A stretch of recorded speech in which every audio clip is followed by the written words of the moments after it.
I said, okay. And I didn't know if she's telling the truth or not, but I'm glad to know she's telling the truth. I said, can I use the track? And he was like, yeah, but you got to go up and park. And I was like, what if I'm also on the event staff?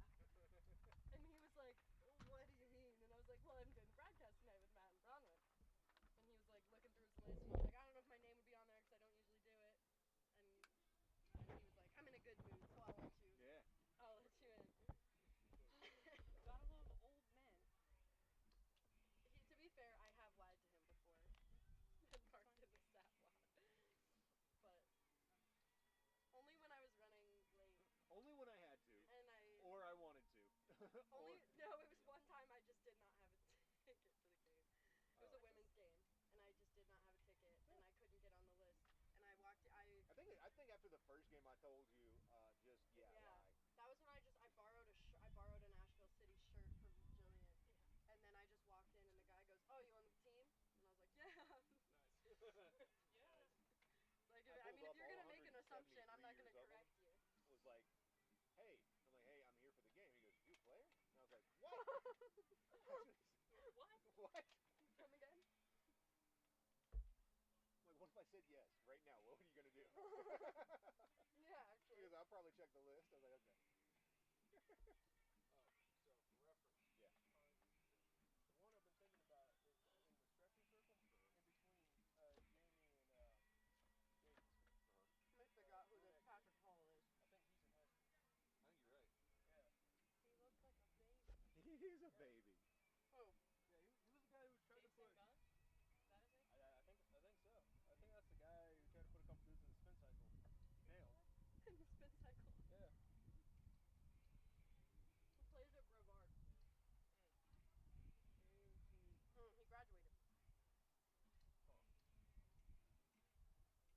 and now he's the Brevard assistant women's coach.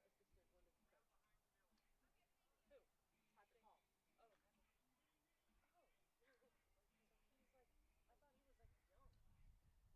Would not appear that is the case. He looks super young. Okay, wait. I apologize. No, different guy. That's odd that there's another. Patrick Hall, soccer player. Perhaps. Brevard. Wait. No. Yeah. That's it. No. Okay, so Brevard College Men's Soccer graduated in 2020. University of Florida Sport Management 22. Man City fan. Asheville City. Oh yeah, no, that's not a. Graduated from Brevard College and former GTA Festival serves assistant coach. Serves the BC women's soccer assistant. But I don't know if he's still the women's assistant coach. Yeah.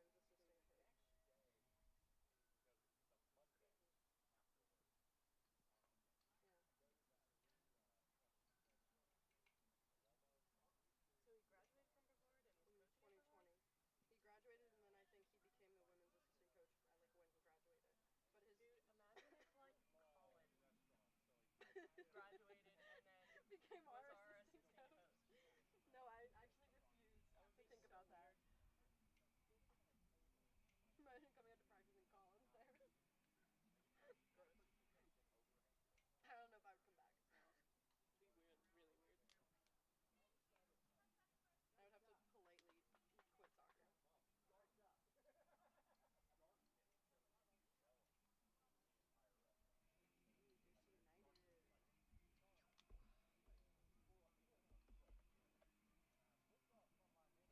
DC United.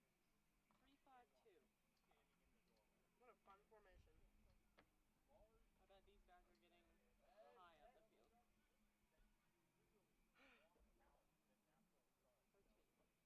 Yeah, because who do they have on the wings? 3. Jan Eric and Jason Gunn. I don't know anything about Jason Gunn. Is that the 16-year-old? I freaking don't know. I guess so. Who's Jason Gunn? Anybody know? I think he's. Is that the kid? I got it. I'll figure out who he is. We He's think. good at that. Oh, let's see if we can point him out. You got it over.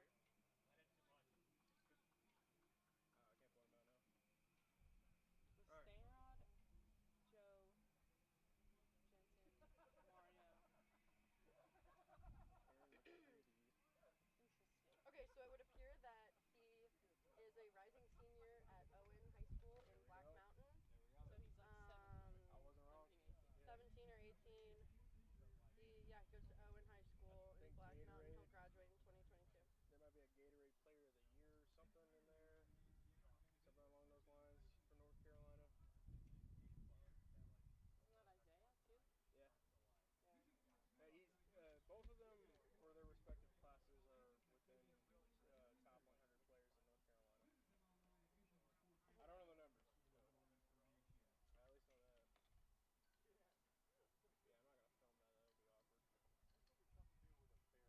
That would be awkward. This will be tough to do with a barrel.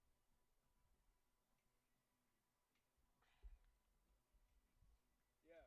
Hey, Owen High School. That's where the kid's from. Black Mountain. He's a senior this year. Owen High School, Black Mountain. That's where my mom taught. Yeah, there you go. I can Connection. find anything.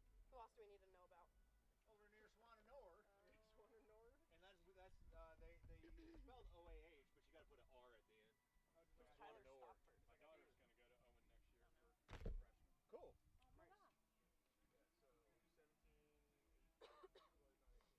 So he's either an old 16 It's crazy or a that young high school 17. soccer was just not. Starting left wing In back Maryland. who can't get into an R-rated movie. He still needs his mom's or dad's to buy him an M-rated game. I'm sitting down because I just about knocked myself out. I heard that. I felt it too because my hands on this thing. Can we do a sound check before we go live real quick? Or are we already live? The YouTube's already live. Okay, so we can't sound check. We just... You'll be fine. Okay. Yeah, I know that, but... Mic check 1 2 1 Yep. 2.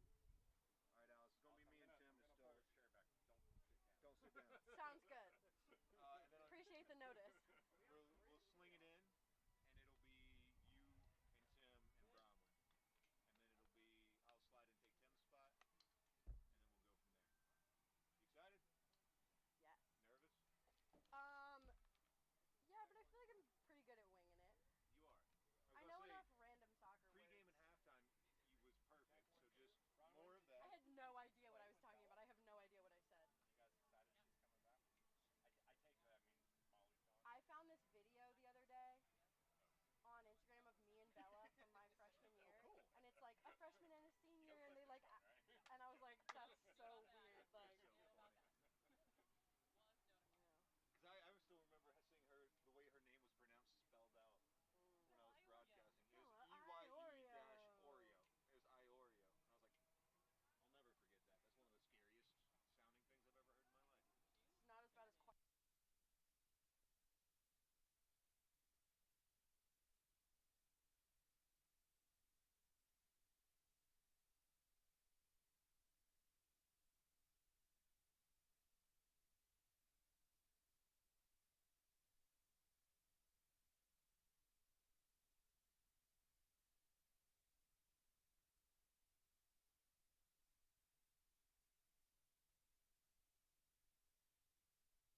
absolutely fantastic afternoon for soccer. I'm Matt Stratton here with Tim Blakicki on the Look Homeward pregame show. It's about time for Tormenta 2 versus Asheville City Soccer Club. Kickoff scheduled for 7:30 tonight. Thanks for joining us on the pregame show. Tim, two teams that at a very different crossroads in their season. Tormenta can submit a playoff spot tonight.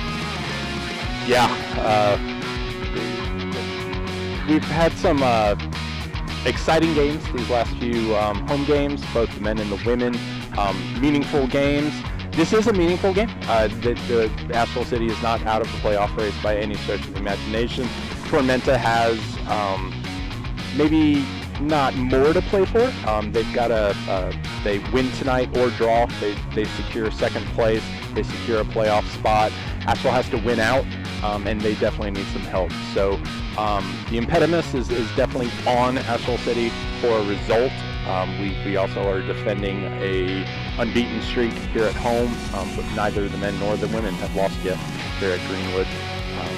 It should be a good game, and it's a beautiful night. Oh my gosh, after a couple rainy, dreary days here in Asheville, I would like to say I'm empathetic with the rest of the country and the unrelenting heat that they're experiencing, but it's 78 degrees, slightly breezy, kind of gorgeous. It is absolutely perfect after quite a deluge. Some concern about pitch condition coming in because of the amount of rain that came through.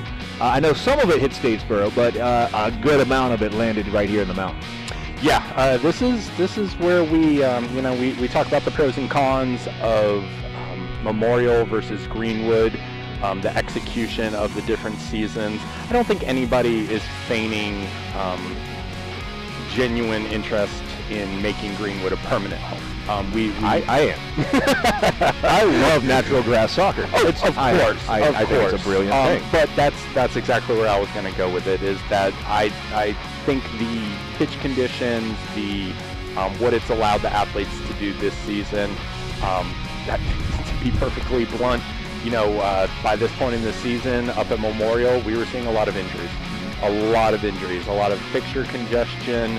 At this level of soccer, especially in this country, it's so physical. It is so unbelievably physical, and it wears athletes down. That's why you always see rosters 30, 32 players deep, so you can have that profuse rotation.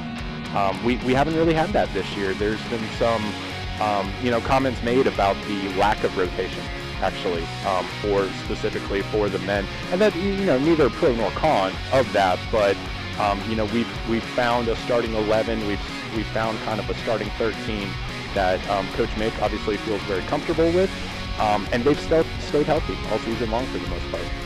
Some changes to the lineup. We'll go over that in just a little bit, but now it's time for the added time feature, one of my favorite pregame show traditions. The official will hold up a certain amount of time, and Tim has that certain amount of time to talk about whatever it is Tim wants to talk about. What an amazing free reign you have. We're waiting for the official to signal, and it's 1 minute. Wow, 1 minute of added time. I question whether he took into account all the things that happened, but we'll see. Anyway, 1 minute of added time starts now, Tim.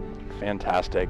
Just want to thank everybody for all of their efforts this year, specifically with the past two women's home games, with the Splash and Pride last week. This isn't so much a ranting 60 seconds as much as 60 seconds of appreciation. A lot of work goes into this at the pregame next week and halftime, and I'm sure postgame next week. There will be a lot of gratitude and appreciation shown, but very specifically I wanted to call out a few people during this 60 seconds. Just want to reach out and thank Gwendolyn Oxenham, who came out for the Pride game. The Salso Blues will actually be featured on a podcast that is being co-produced by Nike and Hello Sunshine, which is a production company owned by Reese Witherspoon. It's going to be a fantastic opportunity, and they're turning Gwendolyn's book into a series of podcasts. I also want to thank, obviously, the U.S. Virgin Islands U18 team for coming and playing our Women's Academy, and for just coming and providing their essence on the Splash night. That was just such a fantastic opportunity. And, we said it all month long, June. Thank you so much for the Campaign for Southern Equality, for coming in last week and creating an atmosphere that I think we could all be, no pun intended, proud of. We sold out 700 people, and it felt like 2,000 easy. So thank you, Asheville. Thank you, South Slope Blues. Thank you, soccer supporters all across the city. We couldn't do this without you, and I can't imagine we would want to. I think the referee gave you extra time because he was interested in where you were going with it. And I think it was a very generous amount of time. The time has been blown. We're going to take a short break on the Look Homeward podcast. On the other side, man, what an exciting night we have, because not only do we have some fantastic soccer, we have some fantastic analysts. Bronwyn Lutweiler, UNC's goalkeeper, and Alice Walker, one of the best attacking wingers UNC's had in a while. And we're going to get to hear both of their thoughts tonight, Tim, and you get to spend some time with them on the Look Homeward pregame show right after this short break.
Hey soccer fans, it's time to belong, believe, and be blue.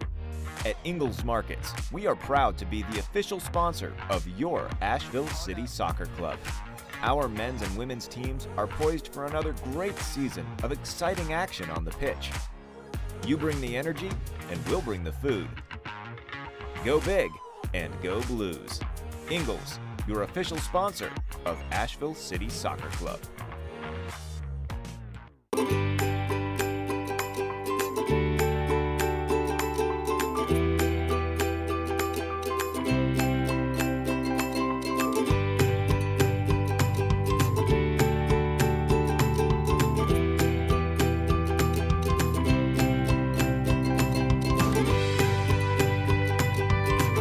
Introducing the new pediatric ER at Mission Hospital. Designed just for kids. Welcome back to the Look Homeward pregame show. We're here with Alice Walker, a teammate of mine. I'm Bronwyn Lutweiler and Tim. Welcome back. What can you tell us about the Tormenta team? What does Asheville need to do to pull off 3 points this game? I mean, they've seen them before on the road, and that was a tough matchup for sure. Well, half the team has saw this team on the road. So yeah, this was our first game of the season, the men's first game of the season. They had practiced all of four days together. We still had our national championship winning left wing back with Marshall. There was other players that were in the tournament that hadn't made it down here yet. Coach Mick obviously needs them to rest and relax after the season. That'll always be a challenge, especially coming into a USL League 2 season, but especially on a season where the college season buttressed up against the summer season. That was a challenging game. We lost 4-0.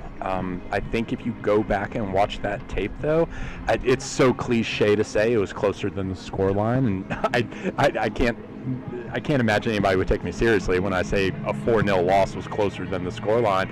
But there was a pair of just unbelievably worldly goals scored in that game that I guarantee you those players have not scored as good of goals as those 2 goals were. There was a goal that was scored that was not a goal. We literally have photographic evidence that it never crossed. Jared Payne was done dirty on that call, and we probably should have put at least one into the back of the net. That said, table doesn't lie. Is that a saying? If it isn't, it is now. And they're at the top, and we're not. I don't know that the difference in points is commiserate with with a difference in talent per se. Tormenta, I will say this, I have some pretty strong opinions about other clubs in this league, in this division. Tormenta is one of the ones that I think you have to begrudgingly respect. Even if you don't necessarily like them, you can definitely look at the way they do things with their academy system, feeding into a summer league, League 2 club, and then into a League 1 club. It's kind of a template for what Asheville wants to do. Now, we definitely don't want to do it like South Georgia does it. We're going to do it like Western North Carolina does it, and with a different kind of feel to it. But in terms of what they provide, how they provide it, and the professionalism with which they do amateur ball, this is definitely the template. For this specific game, I really don't know. Things haven't been working for the men. We've gone a couple games without scoring. I would imagine this is the sort of game where you got to mix things up, and I think if you look at the starting 11, you're definitely seeing a little bit of tinkering here and there. Sure. So talking about this starting 11, there have been some changes. We're seeing players back on the field that we haven't seen in a while, some players sitting that we've consistently seen. What do you think about that? Is Coach Mick just trying to throw things at the wall, see what sticks, or is there a plan here regarding I would imagine there's a cornucopia of both. You've got to do something different. Something isn't working, so you've got to do something different. And I think you also, when you play professional ball, even at a lower league level, League 1, NISA potentially, championship, USL championship might be a little bit different. But you earn your spot onto the pitch. You're a paid professional. It's a meritocracy. If you're riding the bench, there's something that you've done that causes you to ride the bench. In a summer league, I don't necessarily know that it's always 100% like that. Yes, obviously, if you're dogging it in practice, and please understand, I'm not claiming anybody that's been on the bench is doing that. But if you do dog on the practice, if you have a bad attitude about misinterpretation of being promised playing time and you're not, I think that definitely can affect such a truncated short season. You don't have time to play to egos and baby athletes to a certain degree. At this point, though, maybe if you did make promises to a coach who sent you a player for the summer and asked you, hey, please, I'm thinking about playing him as on the left side. He's been playing centrally. Will you try him on the left side? Yes, we'll take care of him too. We'll make sure he's healthy when he comes back to you in the fall. And again, we just had a spring season in college ball, summer season, and then the fall season again. So there's not a whole lot of, hey, sorry, we put a lot of minutes into these legs and we broke your player. You're not getting players from that college team back next year. So maybe this is where, you start to fulfill some of those promises that you made to other coaches. Yeah, certainly. That makes a lot of sense. And so on Greenwood here, we're going to be able to see some players get back on the pitch. It's exciting, and the home field advantage has been very real this past season for women's and men's.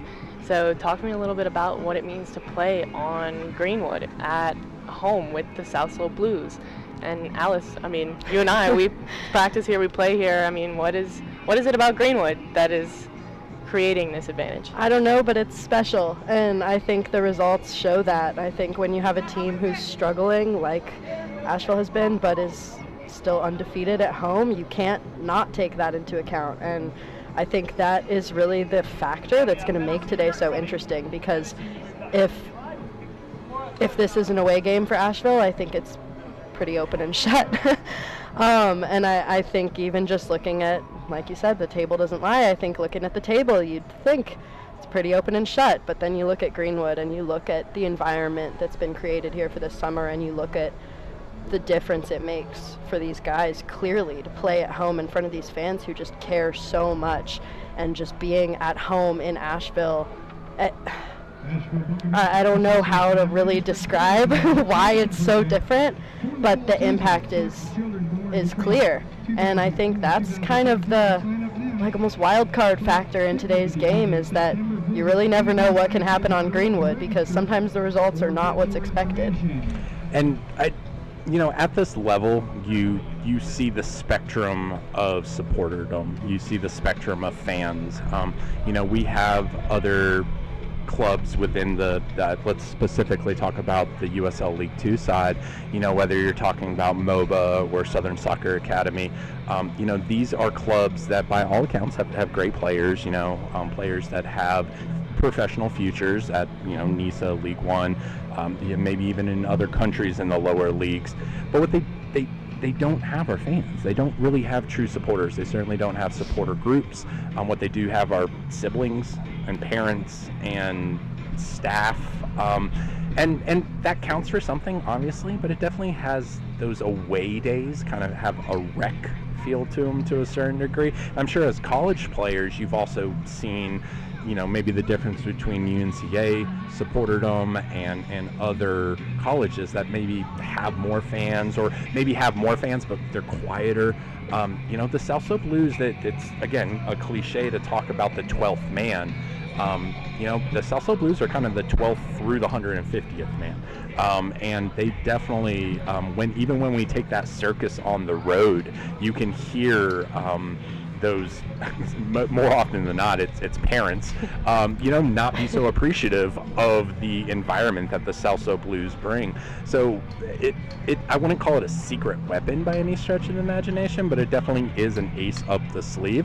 And the thing that I know, as I sit over there and hear them talk about it, the fact that the players know that they can count on that, and the players know that that's going to be available to them, whether it's in a moment of weakness, whether it's on an important corner, whether it's on after conceding and getting rallied back.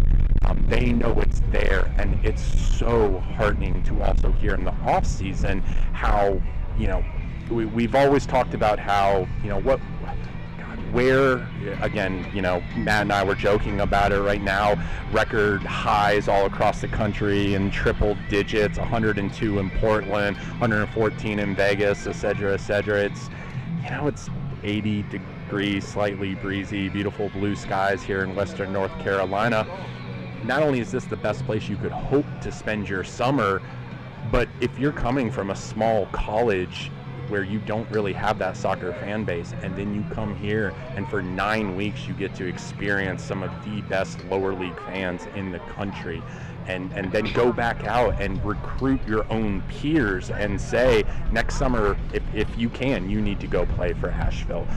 It's a self-fulfilling prophecy, and long may it continue. Yeah, and I think there's something to be said for just these players know how much the South Slope Blues care about the team and how much they give, not just to the team but to the community as a whole. And there's something to be said for being on the field and then wanting to work for them.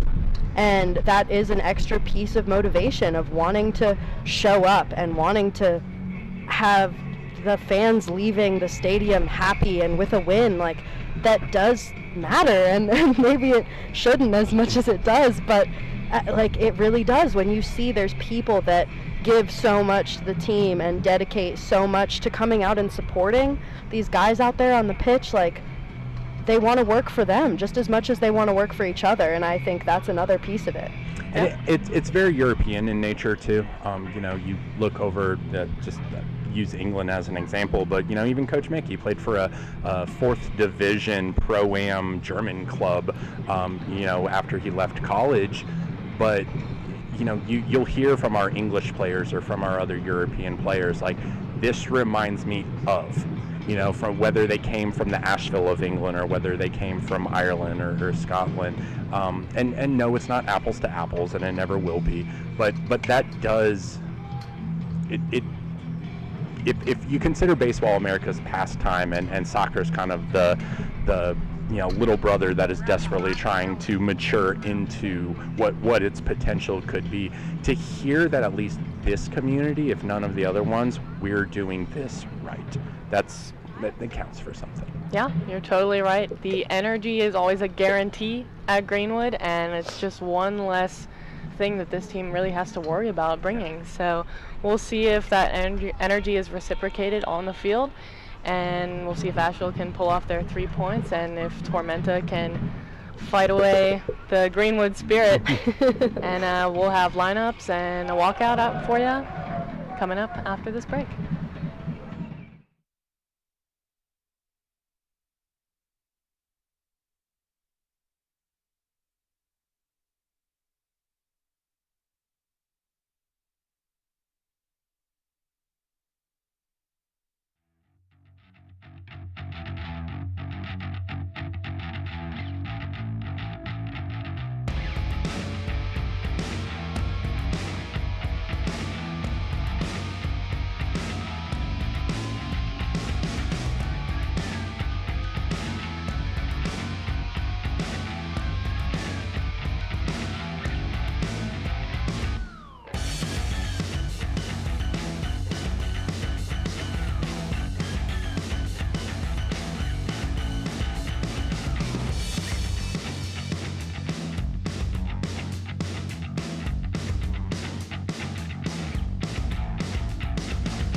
So then it's got to be either, well, there's 3 other goalies.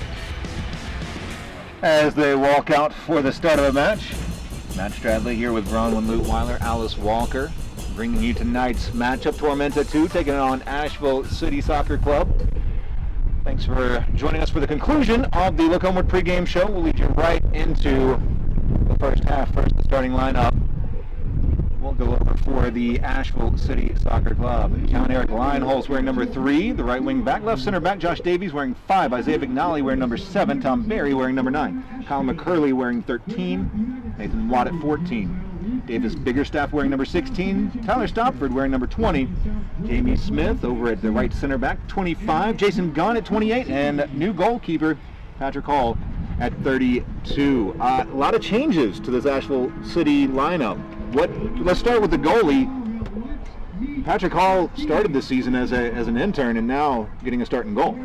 Yeah, we didn't get a chance to really talk about that kind of switch up much. We started with Jarrett Payne and then switched up to Will Watson after that red card. And now for the last kind of stretch of games, it seems we're switching up to Patrick Hall. We haven't seen him on the field. Watson, his performance had been really consistent, and so that's why he was the man in there for a while. And so again, Asheville hasn't been extremely successful in their last few games, so now they're switching it up. They're trying something different. Maybe it's Patrick Hall who keeps them in this game. New left wing back is Jason Gunn. How much does that shift an attack if you put a new winger out there? I think that, especially with this 3-back formation, it's a tough position to play. It's not easy. It's a lot of running, and I think it will be very interesting to see how putting somebody new into that lineup changes how the team plays as a whole, because in this formation the wingbacks they're such a huge part of it, and it's not just running, it's being able to run and run and run and run and also stay in tune mentally, which when you're doing all that running is incredibly challenging. And when you're playing that wingback position, you can't tune out, because you tune out and there's a gap that is so easy for a team, especially a team like Tormenta, to capitalize on. A lot of firepower on the bench for Asheville City. Mario Arocha, Joe Lacosto, who typically runs things in the midfield, Jack Stainrod, the talisman for the Blues, all coming off the bench tonight. I'm wondering if to see, sorry about that, how that new dynamic works. I mean, sometimes you're right, it's hard to come off the bench, it's tough to get into that system, but also when your team isn't performing and you put a new personality in there, you put new energy in there that people aren't used to, and it can raise the energy, it can raise the urgency, it can add some creativity into a system that might have gotten complacent. Yeah, and people who haven't been getting maybe the minutes they hoped to when they came here, like, there's guys out there in this field who we haven't seen as much of before, and they have something to prove. And there's a lot to say for that when it comes to energy and work rate. And I think we're going to see a lot of guys out there tonight who really, really want to prove themselves. For the Tormenta 2 squad, 17 of the USL League One side comes from this Tormenta 2 side. So it's sort of definitely a feeder for that top club. It's a club that is meant to help you progress in your soccer game. We're going to take a short break. After the anthem, we'll have the starting lineup for Tormenta and then opening kick. All that after this. Hey soccer fans, it's time to belong, believe, and be blue. At Ingalls Markets, we are proud to be the official sponsor of your Asheville City Soccer Club. Our men's and women's teams are poised for another great season of exciting action on the pitch. You bring the energy, and we'll bring the food. Go big and go Blues. Ingalls, your official sponsor of Asheville City Soccer Club.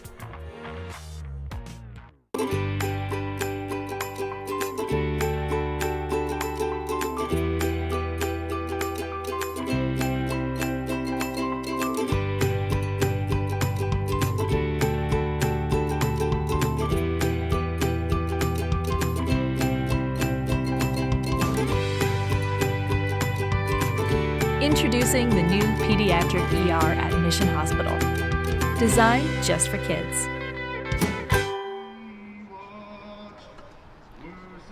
Welcome back as we get ready for the start of the kickoff. For Tormenta 2, it'll be Drew Romig in goal. Couple of 5-goal scorers on the season. Alexis Ledoux wearing number 11. He'll be starting alongside of Gabriel Rodriguez, also 5 goals in just 10 games. Rodriguez, part of the D2 National Championship University of Charleston, West Virginia team. That a team that won the national championship in 2019, and he had 10 goals, 6 assists as a senior in 2021. Certainly somebody who has excelled with that team. Other starters will be Jacob Evans wearing number 15, William Gillingham wearing number 5, the men's soccer captain at UC Santa Barbara. Owen Green, 1 goal, 2 assists, and 8 starts and 2 assists in 21 for FIU. It'll be Jordan Jowers wearing number 7, Alexis Ledoux wearing 11. It'll be Mohamed Redjeb wearing number 4. I'd like to talk a little bit more about him later.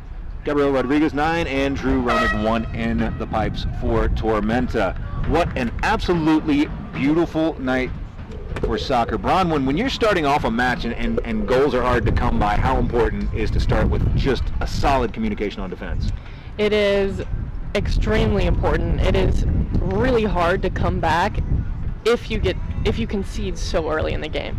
So locking down the first 5, 10, 15 minutes of a game and keeping the ball out of the net on your defensive end is extremely important, especially for this Asheville side who knows that they're coming up against a Tormenta team who can score. And so they're gonna be very defensively focused. They've set some goals to allow less than 10 shots in each half. It's going to be tough, but it means that they're going to have to deny passing windows in the middle. They're going to have to lock it down higher up the field so that they don't have to problem solve so deep in their own defensive third. And I think something we'll also need to see from this new goalkeeper for Asheville is big communication. That's going to be huge for him to assert himself as not just a technical goalkeeper, but also one who can command the back line and the whole field, really.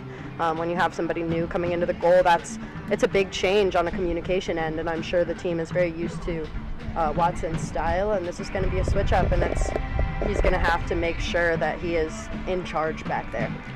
Yeah, you're right. It's not easy to break into a lineup as a goalkeeper at all, and then once you're in there, you do have to establish yourself as a personality, as a commander, really, and as a source of communication and calmness for your team. You have to be able to be in charge, be composed, and really make your stamp. Exactly.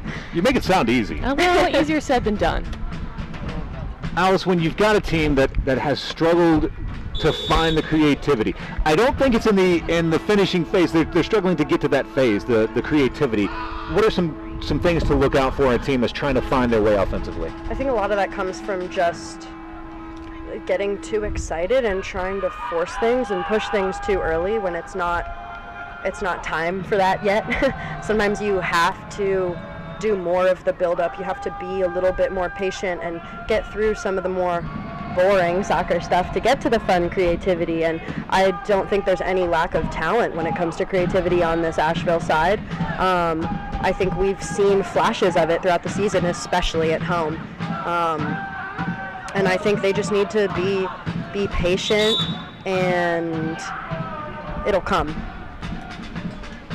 A whistle as Tormenta has a player injured. Tormenta moving from your right to left in their white uniforms. Asheville City in the dark navy blue with the eye in the middle of the chest. We take a look. Looks like that is Davies with a cleat straight to the torso. I think that was generously called the torso. 1 minute in. Looks like able to run it off a drop ball. We'll get things back underway.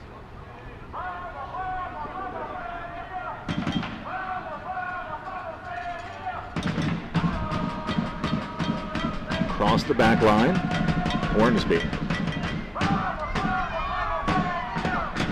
Tormenta doesn't have a problem playing around in the back. They're not in a hurry. They're not in a rush. But you can see spurts of explosiveness. Once they feed the ball into the midfield, they're going to want to turn quickly. They're going to want to pass quickly.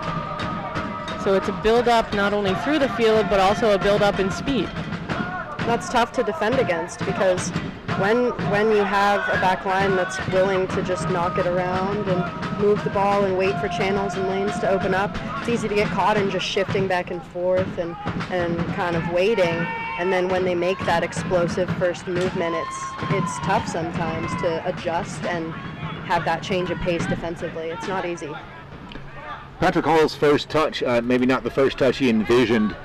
A lot of nerves, I'm guessing, first time at home. Yeah. I mean, you can't come into a game like this without nerves, especially if you haven't had a chance to acclimate to this team, this league, and this field. So you're right, not the first touch you want as a goalkeeper, not for yourself, but also not for your team and for the other team. When you bobble a first touch, it can communicate to your team a lack of trust. Mm-hmm. And it can communicate to the other team, follow every ball. Pick up on some bobbles. Going immediately back to Hall, I'm guessing, is showing, the back line is showing them, hey, we trust you with the ball at your feet, we trust you to play the ball. Exactly. It's a back and forth between the back line and the goalkeeper. They need to show each other that they do trust each other. Yeah, that they feel comfortable moving the ball and giving it back to the keeper if they're under pressure. That's so important. If your back line doesn't have that level of comfort with the goalkeeper, you're going to find yourself in some pretty sticky situations pretty quick. Tormenta throw in on the far sideline. Watt trying to get a foot in. Tormenta playing back. And go all the way back to Romig.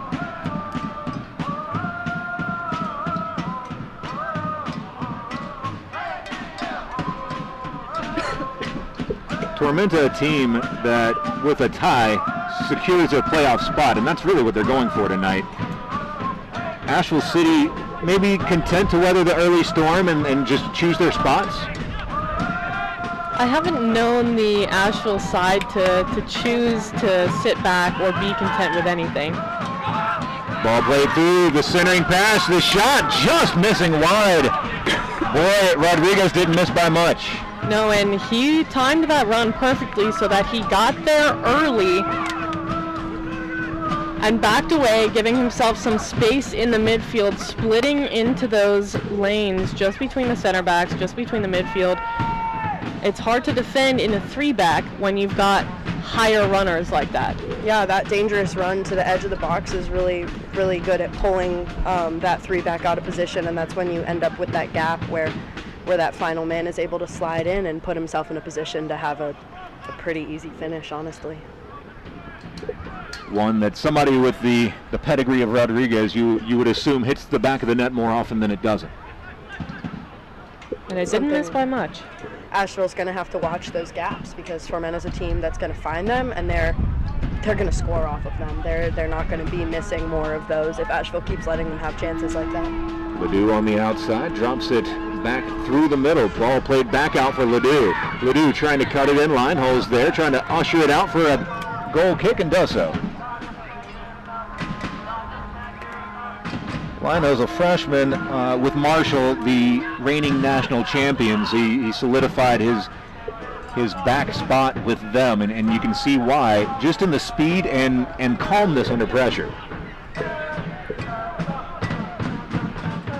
And that's what I was talking about earlier. Asheville they try to do too much too early sometimes, and that you're never going to find success, especially against a team like Tormenta, just trying to play the full length of the field on your first couple touches of the ball. It's not going to work. Lineholz loses the ball, tackle in the center of the field, a whistle, and Tormenta has a free kick in the attacking third. This is a dangerous spot. Ledoux took the contact. I think the most staunch Asheville supporters would be hard-pressed to find an argument that it wasn't a foul. Yeah, that's contact from behind in a very dangerous position. Set pieces, as we know, have been known to win and lose games. So coming in to lay tackles like this, coming in without your whole body, just throwing a foot in there, it's dangerous. Cabral lifts it up, looking back post, and Hall fields it cleanly. Tormenta in their whites, Asheville City in their dark blues.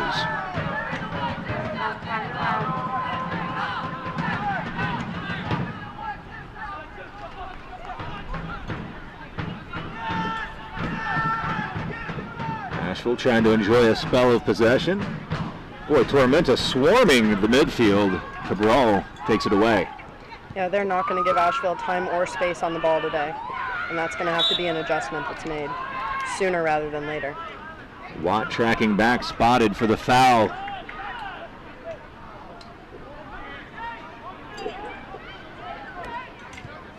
And they're having trouble closing these middle spaces because what they're doing is keeping their midfield spread out.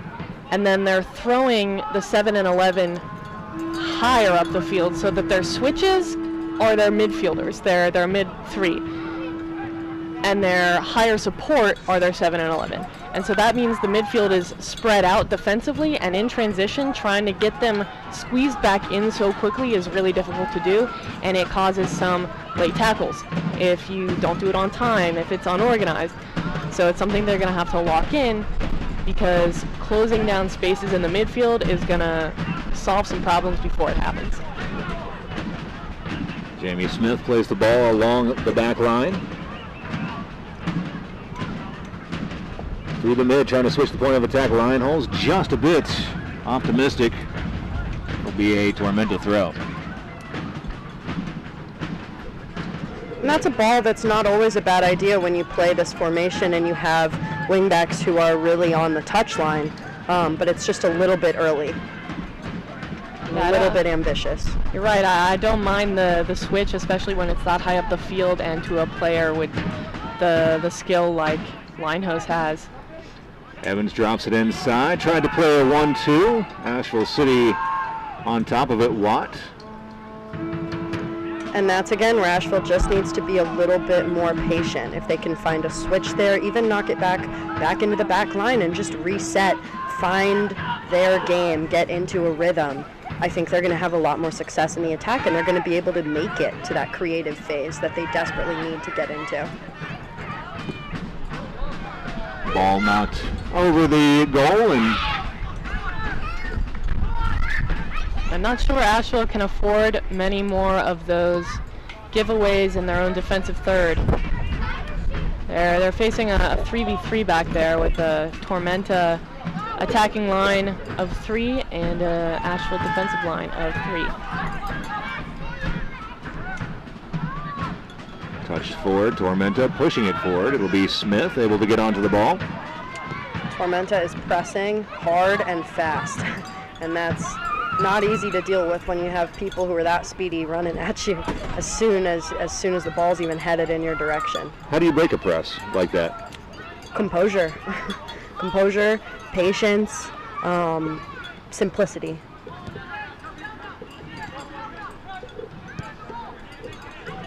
So you're saying make the easy pass. Don't be reckless with possession? Yeah. It's about getting into a rhythm. If you can get into a rhythm, eventually the people who are chasing and chasing and chasing, they're going to get tired. And they're going to get predictable. And you're going to, after a few passes, be able to eventually break a line and move forward into the middle third of the field. Jauer is picking up the foul on the far sideline. It'll be a free kick for Tormenta. Evans moving forward. They call him into service. Evans into the box. Evans cuts to the baseline, the cross, and Smith knocks it down, out for a corner. Again, if Asheville wants to deny these opportunities, they have to do something higher up the field. They need to close lanes. They need to press quicker and with intention. Press toward help. Otherwise, they're going to keep conceding corner kicks, which are very dangerous attacking opportunities. And this will be a test for Patrick Hall in the goal, this first corner kick. Can you keep it organized? Corner kicks can be so chaotic. Is he going to be able to maintain organization and some semblance of calm in the box? Rodriguez and Ledoux, near post options. The short corner taken. Little game of cat and mouse. Ledoux has it. Ushered out over touch by Asheville City. Jamie Smith showing strength in defense. Jamie Smith has been a constant presence on the field for Asheville. He's a veteran on this team. He is a player for NC State, a powerhouse college in this sport.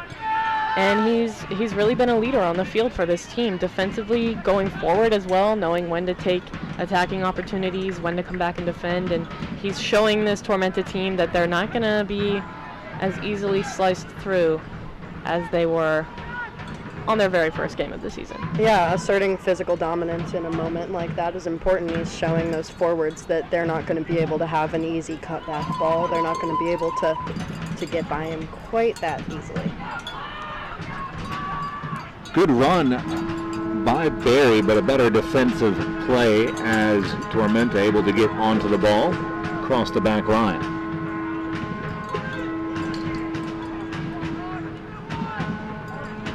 Out wide for Evans. Tackled away. Evans tries to win it back. Slid away. Line holds. That's good work by Asheville. Line holds swarm. Drops it off for Smith. Smith has his feet taken out from under him. It'll be an Asheville City free kick. Playing quickly to get it back out the other way. Looking to switch the point of attack. Line holds giving chase. It'll be way deep for a Tormenta throw. And again, the switch is on for Linehouse, especially when they're that high up the field, sending that switch ball. It's on. It just needs support. Yeah, it's not a bad look at all. It's something that I think could work really well for Asheville if they're just able to refine it that little bit and finally make that connection to Linehouse's feet as he sprints those 100 yards. He's putting in work, and they need to reward him for it at some point.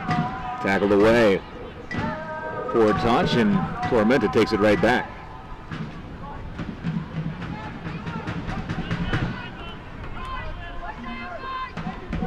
Here's Evans. Looks like Asheville's sitting in a kind of low mid block here. Not pushing forward too strongly, but then, yeah, coming up from their line into midfield spaces like that to press. Foot race is on, and Watt comes screaming in, tackles it away. That's just pure effort, and that's something that Asheville has, is that effort and that heart, and that's what's going to get them through a lot of this game, I think, is that drive to win the ball back in moments like that. Asheville City stepping up. And stepping in, it was McCurley, the captain, taking the ball away in the midfield. 15 minutes in, the totality of the chances Tormenta's way, but still scoreless on the scoreline. That's another moment where I think we just need to see a little bit of that patience from Asheville. That long ball over the top hasn't been working for them. And I think it has the potential to work, but in the final third. You're not going to be able to play that direct against a team like this. They're just too good defensively. Yeah, you're right. There's going to have to be some patience in the build-up and a stronger emphasis on possession, I think. I think Tormenta can possess the ball, and I think Asheville's going to let them do it, but they need to hold on to the ball when they have it. It's not going to be as easy to capitalize on like a three-pass goal. Isn't going to really work against Tormenta. It's going to have to be a counterattack or a strong build-up play. Yeah, you can't make two passes and then counterattack. Ledoux's cross, looking back post, nobody there. Ball trickles all the way out. Asheville City on it. Here's Barry. McCurley.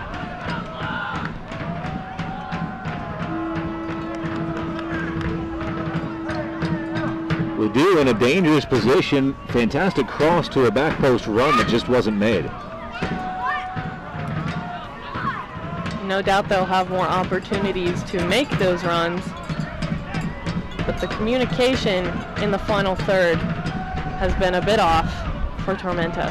This is marauding back, moving forward. a little bit more of what I'd like to see from Asheville. You can see they've knocked it around the back. They've moved the Tormenta team. They've made them shift and adjust. And if you look at where they are in the field now, we haven't really seen them in this position yet in this game. And playing simple and waiting for their moments. And what a fantastic tackle from the back line. I think a touch that had to be made. It's at Hornsby at full extension. I think the grad student at UNC Wilmington, third team all-conference. Full extension, fantastic touch. Made it more of a routine save for Romig. Yeah, it would have been a difficult ball to read for Romig if that touch wasn't made, because he had cheated off his line thinking he might be able to cut that ball out, but his defender did it for him, and he is thanking his lucky stars for that, because I think Watt was going to beat him to it. Yeah, that's a dangerous ball into the box, and I think it's the build-up that makes that ball possible. And if Asheville can do more of that, I think that's how they're going to find success. But Tormenta is also not going to make it easy for them by any means. Line holes out wide, couple of options at the top of the box. Watt pointed for his run, gets the ball, the cross, low, towards the top of the box. Tormenta, first foot there. More positive for Asheville.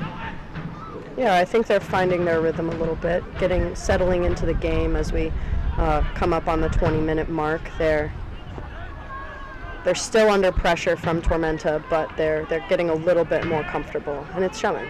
Evans cutting in across the back, looking for an option, switches the point of attack. Tormenta slowing things down.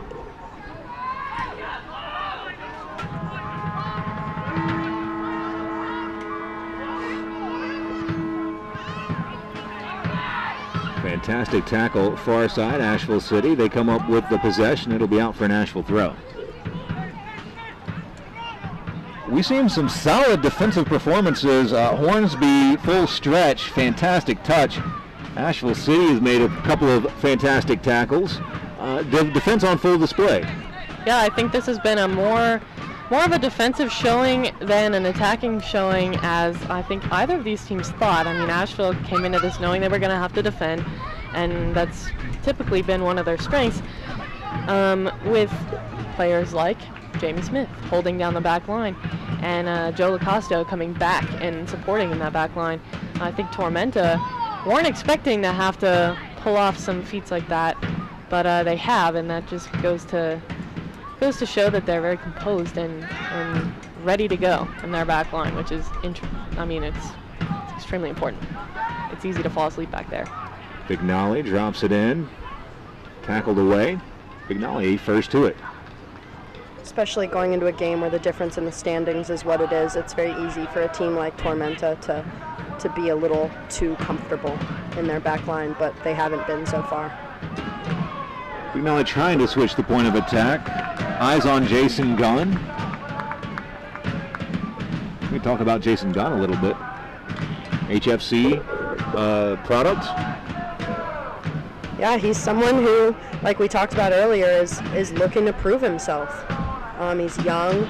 He's probably nervous and excited to get out there and play with this group. It's an amazing opportunity, and he's got a real opportunity here to say something about who he is and what he's going to do in the future as he gets closer to college ball, possibly. On the far sideline, cross coming in, looking at top of the 6. Watson laying the shot low, just missing wide. And it's those interchanges and those passes around the top of the box and in those dangerous areas. But if you notice, that shot didn't come right away when they got into the attacking third. It comes after a rebound, and that's when Asheville's going to get those attacking chances. You have to earn them first. You have to earn the space. You have to take it and then play around, not surrender it, not concede it, move defenders, use it. Braun, when he had it covered. Romig had it covered, don't you think? It looked like it. That near post, he had a good starting position. His angle was good. I think it took a little bit of a deflection. So he might have cut a little bit back to his far post foot, thinking that's where it was going, but luckily he kept his feet enough to push out the other way, and then I think he had it covered, wanted to sneak into that near post. I always know when I ask Bronwyn if the goalie had it covered, even if the goalie absolutely didn't have it covered, that she's going to say that goalie had it covered. Come on, we're the union, you know? It's a real thing. GK Union. Asheville City trying to solve the riddle that is this Tormenta press. Fantastic sliding tackle far sideline by Gunn. Unsuccessful the second time. Or I guess he was. He got a piece of it out of bounds for a Tormenta throw. And that is an important tackle there, even though it goes out for a Tormenta throw. That stops that quick attack from Tormenta down that sideline, which can be so dangerous. Watts spotted for the foul.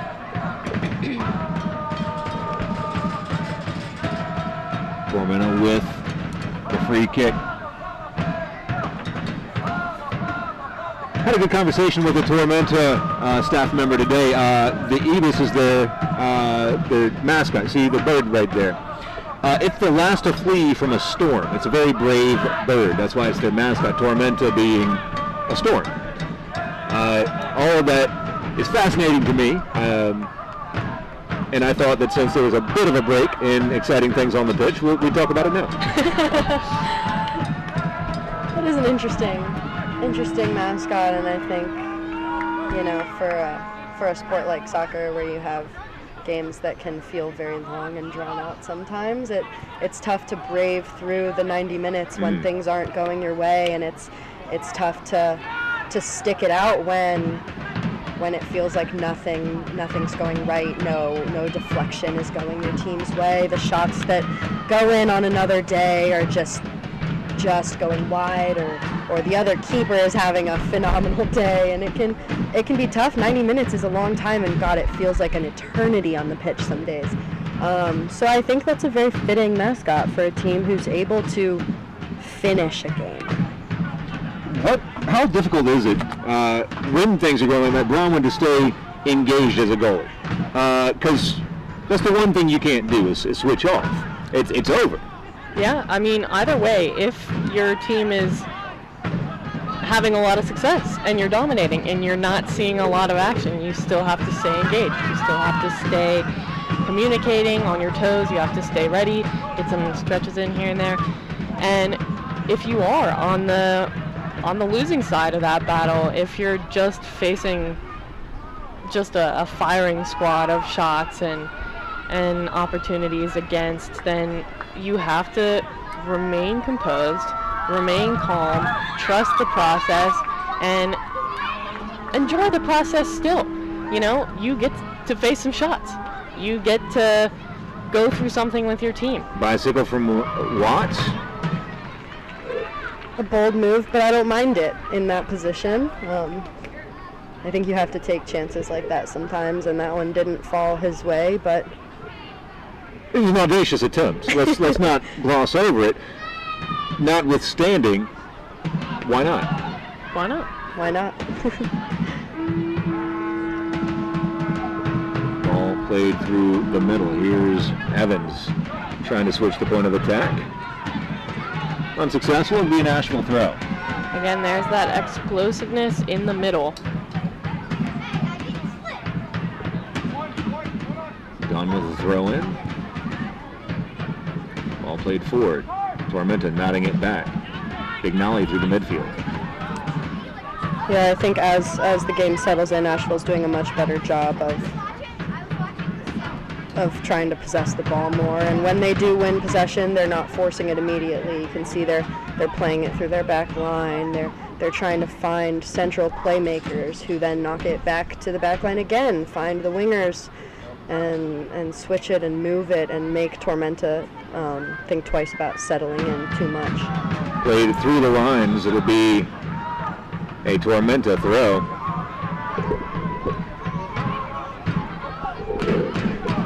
See, Asheville's pressing a little bit higher into this throw, trying to keep it in the space if they can. Tormenta lost footing, but maintaining possession. Bit of a risky pass, but Barry couldn't find the passing lane. It'll be Tormenta from the back.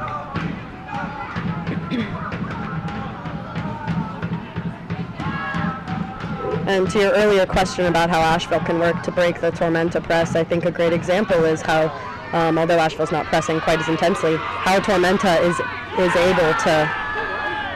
Ooh, what a fantastic goal, and just like that, Tormenta strikes 1-0. And that's exactly it. That's a team goal right there. That starts in the back line with their ability to break through that first line of Asheville press and just play it through the middle, and they're patient and they know when to find what players, and you got a great goal. I think you're right. They can recognize pressure. They knew that Asheville were on the back foot there. They were coming down, not in a counterattack, but against a Asheville defense who was still transitioning from a previous pressing opportunity. And so they were too high up the field. Their defense was still getting organized, and they took advantage of that with a moment of individual brilliance, individual creativity. They found a key player, and he was able to break down a defense in spectacular fashion. I mean, finishing with was it a deflection there? It was a bit lucky is what it was, because Jamie Smith thought Patrick Hall had it. Patrick Hall didn't have it, and it's off Smith and into the goal. Well, and that's also, that's what Tormenta does, is they put back lines in positions where they are running at full speed, attempting to defend while facing their own goal, and that's so hard, and that's when you end up with unfortunate deflections like that one. As you can see, the back line is trying so desperately to keep up with Tormenta's speed, but they're facing their own goal, and that's just, it is much harder to defend when you're facing the wrong direction. Again, some space found, touchdown. Asheville stepping in at the vital moment. Asheville trying to build from the far side. It's Watt. Yeah, no, the question is, how do both teams respond to the change in score? How does Asheville respond to going down one goal, and how does Tormenta respond for the rest of this half, now having the one goal edge? Pushed wide, Gunn. Looking top of the box. Tormenta's there to nod it away. Played forward. Asheville steps in at the vital moment. Yet again, it'll be Linehose. Good tackle by Davies there, stepping across into the center of the field to stop that attack from Tormenta. The goal was essentially Rodriguez turned the corner and then everything bad happened. Linehose gives chase, tries to curl it, unable to wrap his foot around the outside. It'll be a corner kick as it's deflected off Tormenta. I mean, he's got the right idea, taking that ball to the end line. They've tried the early cross a few times. It's been a kind of a high lofted cross in there, and it's just not finding any success against the Tormenta defense. They're just going to hit it back out every time. And so I think taking that space forward, hoping for a cut back cross or to win a corner like this is more successful. Linehose looking back post, the crash, the crush, and it's Romig stretching for the retrieval. You gotta love that save from Romig because it's not 100% necessary. It wasn't a shot on goal, it was a cross, and I think it was overshooting everyone, but he's, laying his claim to his 6-yard box and a little bit beyond. He held that extremely well. It's very difficult to get on going backwards as well across your back, your box. So knowing that Romig can secure those balls is gonna help his defense trust him a little bit more. Cross looking far post, knotted away at the vital moment by Smith. It'll be a corner kick. That's a dangerous ball from Tormenta, finding that out swinging cross. That's something that if they can continue to find those players in the wide channels, and they can continue to get textured crosses off like this right here. Just look how that's, as a winger, they teach you that's kind of the sweet spot to find a cross, where it's just a bit out of the goalkeeper's reach, but tough for a center back to fully commit to with the fear of an own goal. Ledoux had made a great far post run. Bron, when you're pointing at Jacob Evans, who curled more up towards the 16. I mean, I think that this Tormenta team knows that that first line is covered. It was the drop back ball, the deeper runs that were more dangerous than where the ball was actually played, which is why Jamie Smith got to it. Official unhappy with some of the contact. Ledoux right at the center of all of it, not giving Hall any space at all. Low cross shot, deflection, still live. Touchdown, the shot, low, beats Hall. And Tormenta leads 2-0. An excellent shot to find the back of the net in a crowded box.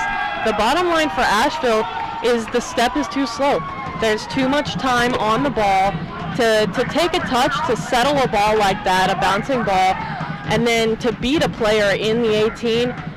There's just too much time on the ball. And that is a great touch cutting across that box. When you're a right-footed player or a player that has any kind of shot on the right foot on that left side, and you can get that yard of space to cut across, when you're that close and Asheville's defense is giving you that much time on the ball, that's, how can you miss that shot? It's a guaranteed goal when you get that touch right. And to put it in the one spot of the goal that wasn't completely obscured by Asheville or Tormenta players that's a feat. It's well brought down and that's well finished. Commenter says, can we do a GoFundMe to give the commentators some new mics? Yes. Yes, you can. You can do that, and we will accept those. I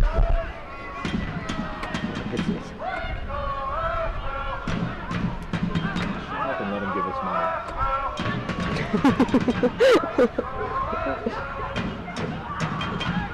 Asheville down now 2-0 to a Tormenta team that looks strong. Evans' first goal on the season, but he's been dangerous all night. Those darting runs forward, he's taking up space that has to be defended, but he's opening it up for later runners, for midfield runners to occupy a deeper space where that drop back ball has been open. There was almost a goal from a ball like that in the first few minutes of the game, and he's continuing to occupy dangerous spaces and to, in doing so, free up some dangerous spaces for his teammates to run into. That's a valuable player.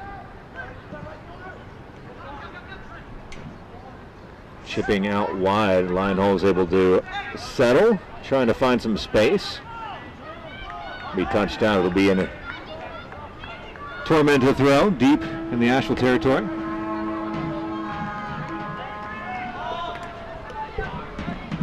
What's going on with the mics?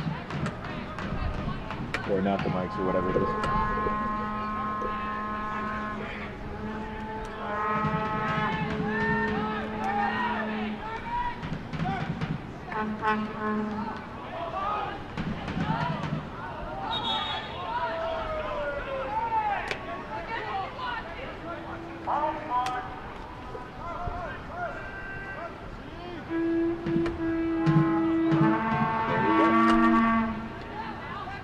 Tormenta holding space deep in Asheville's territory. Ball lost.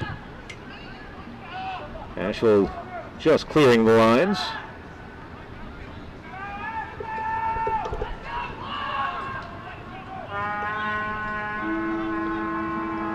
Tormenta now with the lion's share of possession in a 2-0 lead.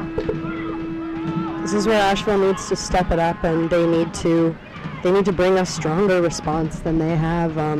Going down one goal is tough, but immediately letting a second one in, it's not good for morale on the pitch, and they need to pick up the tempo. They need to get a rhythm back. They need to get some possession, and that's the only way they're going to find themselves out of this 2-goal deficit. Yeah. Is if they can really bring some passion into the remainder of this half. Vignali continuing his run, perhaps had options, 2 to the right, 1 to the left, and continued to take it himself. Yeah, that comes from communication going forward as well. I mean, when a midfield player has the ball higher up the field, there has to be a plan. There has to be some communication, some runs forward also. Everyone was in the same line there. And so It's going to take some more urgency, like you said, Alice, because I don't see Tormenta stepping off the gas at all. No, they're going to keep hammering Asheville.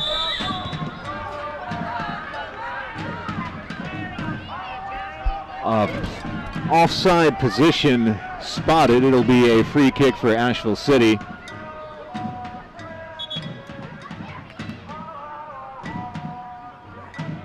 I was surprised as Rodriguez again turned the corner. I thought, my goodness, this seemed like deja vu from the first goal.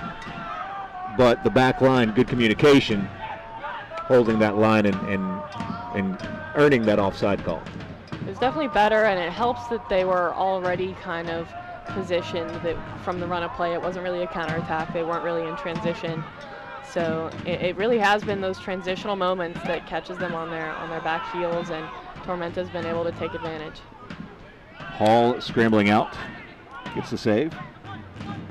Yeah, and you can see that as Asheville has fallen behind, they're sort of resorting back to what they were doing at the beginning of the game with some of these ambitious long balls that are just maybe not going to work against this Tormenta team. And you know, in the remainder of this half,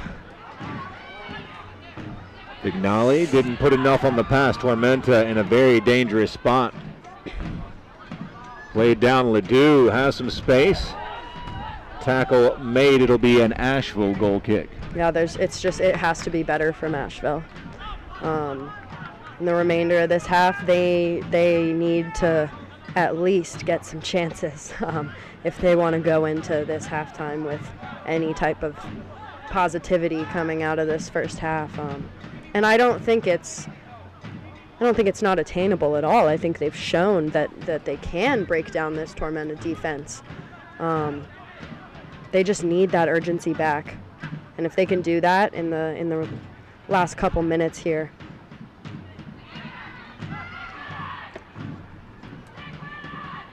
Fergus Carmichael, commenter, says, "Hi, commentators. Thank you so much for shouting out my comment. It's been a goal of mine since kickoff. It truly has."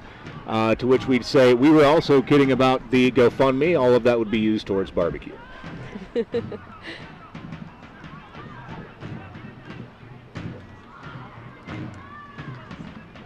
Asheville appeared attacking briefly. Tormenta now playing through the levels and now flipped over the top. It's a foot race. Ledoux, Smith tracking back. Ledoux looking back post. What a perfectly shaped ball, and just couldn't get it right.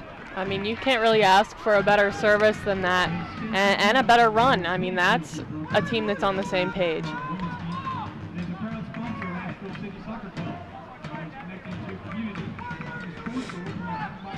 Those are the officials officiating tonight, in case.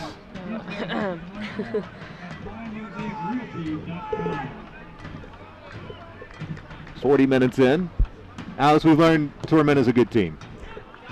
Yeah, I mean, we knew that going in, and they're proving it out on the pitch tonight. There's no mistake. This is a team that knows how to play together.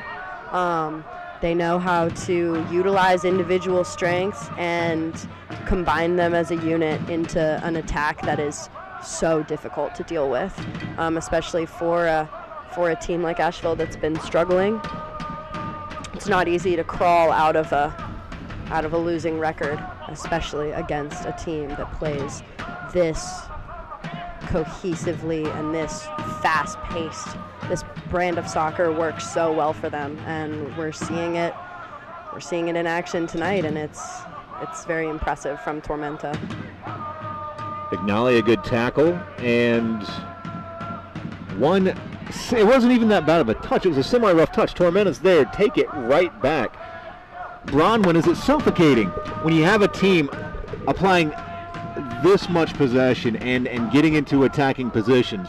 Is it taxing mentally? Well, it can be difficult to gain momentum, which is what you really need from your team to start pushing forward with energy, with urgency. It's so difficult, like Alice is saying, to crawl out from a losing streak in terms of entire games, but also when you're down 2 goals in the first half. How do you come out of that?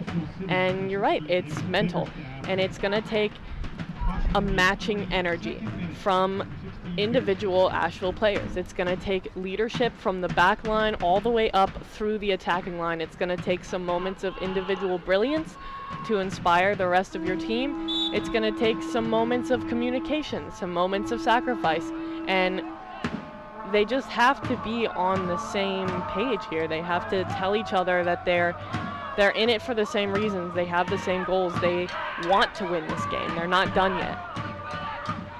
Evans in a dangerous position, rolls at top of the box. Slide tackle, knocks it away, but only temporarily. Ledoux. His cross knocked out. It'll be a corner kick. And it is taking work from the entire Asheville side, from the 9 all the way down to Jamie Smith coming down and defending these balls. But then on the other side, how do you get all of your players back up the field when you're defending with your entire team? It's something that Asheville has to figure out. Yeah, defending with 11 men so packed in like that is something Tormenta has forced Asheville to do. And that's a brilliant shot taken there. That's a close one. It didn't miss by much, but it did miss. Asheville a bit lucky and nearly on a brace. You can see how that ball dips. If that dips just a couple seconds earlier, you see something dangerous in that upper 90. Evans is having a fantastic game. Alice, I wanted to know, like, when you're bunkered in, you're an offensive winger. When you're bunkered in as much as you have been as Ledoux trying to find space, this shot low, scooped up by Hall. How difficult is it to push forward? Oh, it's so difficult because defending is so exhausting, both physically and mentally. And it can be a real challenge to pull yourself out of that and to pull your team with you. Because even if one solo player does get out with the ball, they need support from everybody else. It can't be a one-man show on the attack here. And as an offensive player is forced to tuck back and defend like that, it's not easy because it's not what you want to be doing. And you want so badly to get forward and to get on the ball and to have an attacking chance, but when it's just not going that way, it can be so tough from a mental standpoint to keep your head in it. We saw Linehose go down. Typically when you don't see contact and you see a player go to ground, that's a worse indicator. Yeah, it's not something Not we a good wish sign, to see. right. Usually that can point to something with the muscle, something tearing, something cramping. But yeah, not a good sign at all. Eamon Smith, also part of the Jamie Smith fan club, and how could you not be Mr. Asheville with his 3rd season with the club? Also shout out Brock Tuttle, of course, one of the Cardinal members of the Jamie Smith fan club. As I continue to read through chat. Where would we be without chat? I'd be more sad. We'd have a lot less to talk about. We have 1 minute of added time. Watt has moved back into sort of that right wing back role as the ball played forward. Will be out for an Asheville throw just off the edge of the screen. And even if Asheville can get something going here in this last minute, that's a positive to take into the locker room at halftime. I think if they can bring this urgency even for 60 seconds, that will be a big turning point in the game. And I think they can do it. Watt wide right through the middle, popped directly up by McCurley, tackled away. Biggerstaff got a foot in. Vignali doing well to keep possession of the ball in that crowded area, but it's just not quite enough.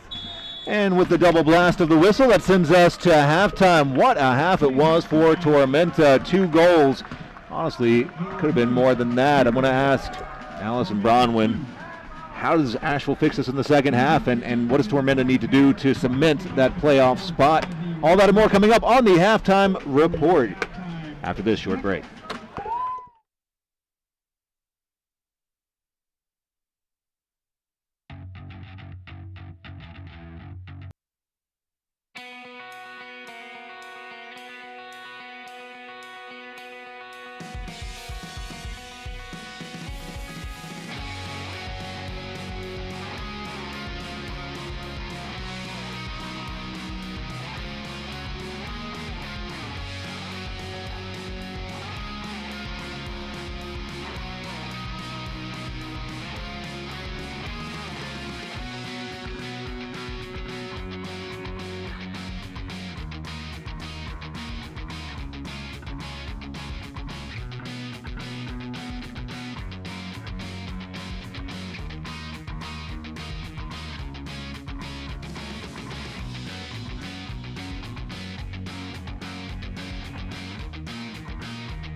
It's 2-0 Tormenta on the halftime report. Take a look at the first half highlights.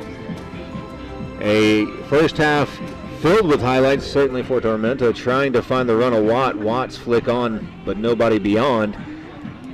Fantastic shot from Barry, just missing wide. This, a miscommunication perhaps, as Hall and Smith, the ball finding the back of the net. And look at this, just a bit of brilliance from Jacob Evans. One touch and curls it near post. Bronwyn, we talked a little bit.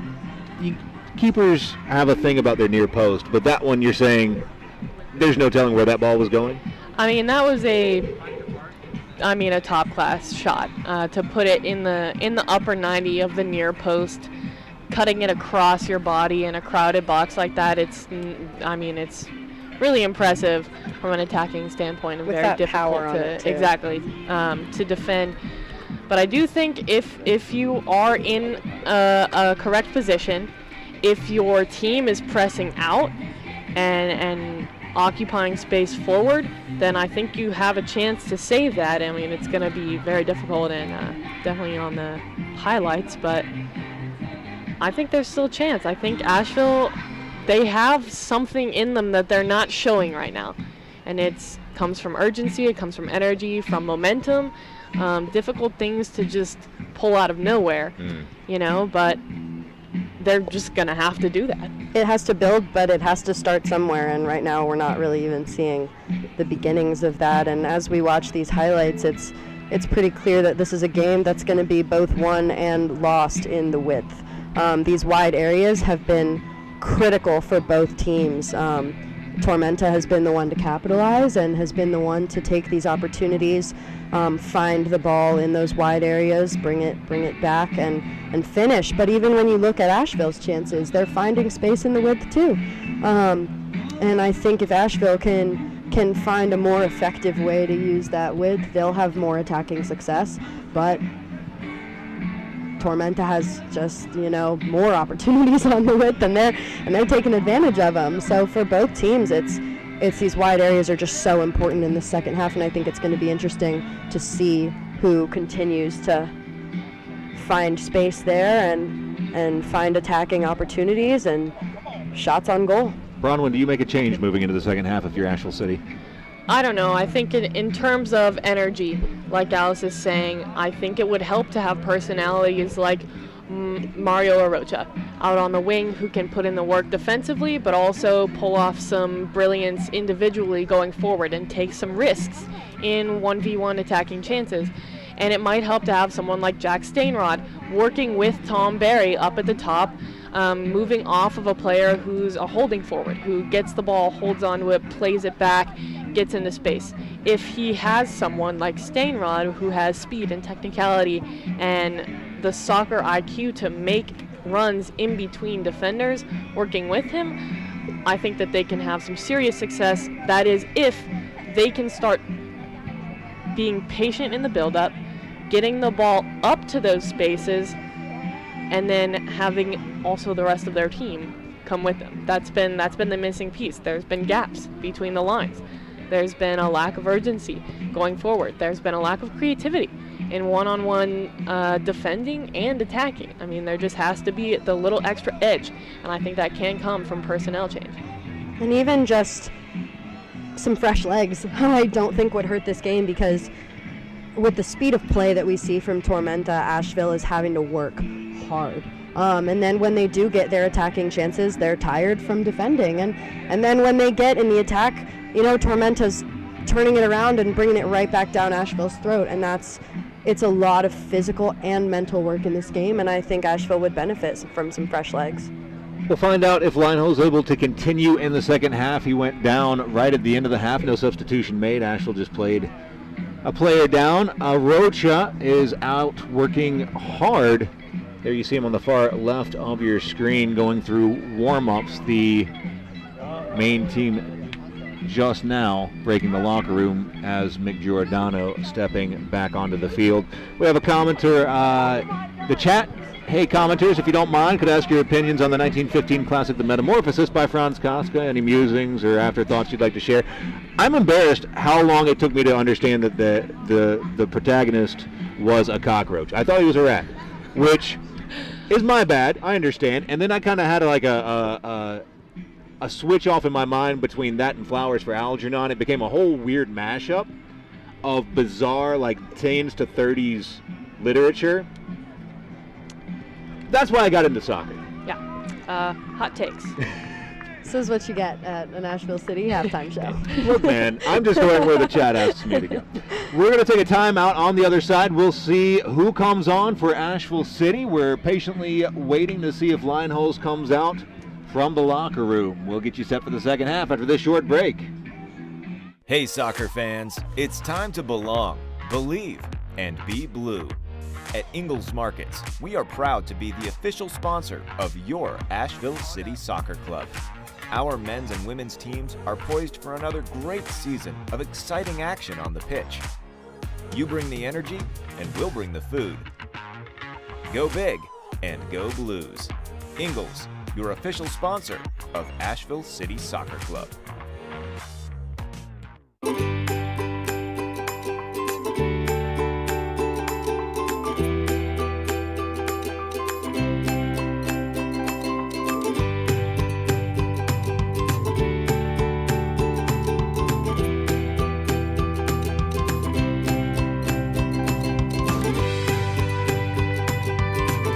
Introducing the new pediatric ER at Mission Hospital.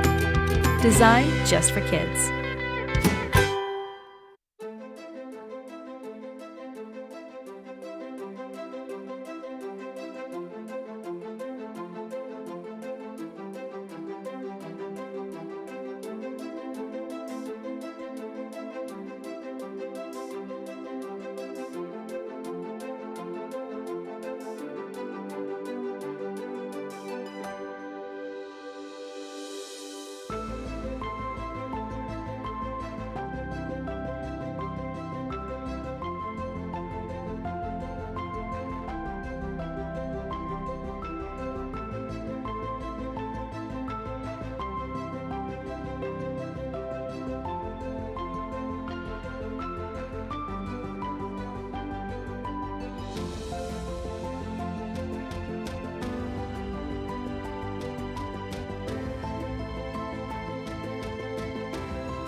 Asheville City Soccer Club is made possible by Ingalls Markets. We're with you every step of the way.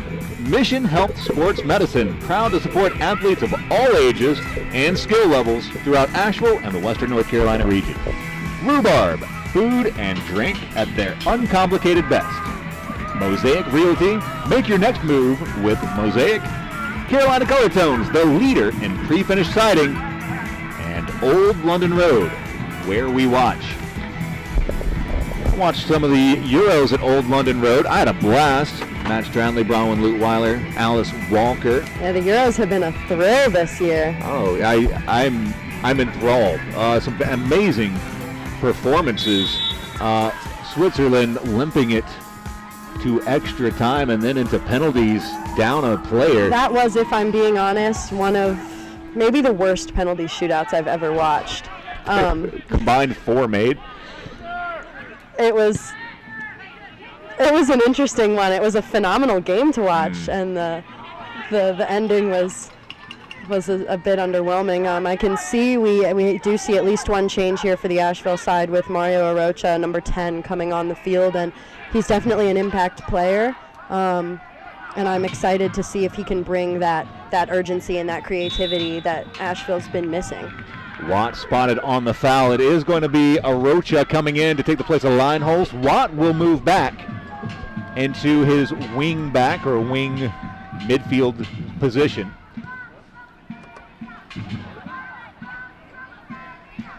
Arocha, perhaps the answer to that creativity.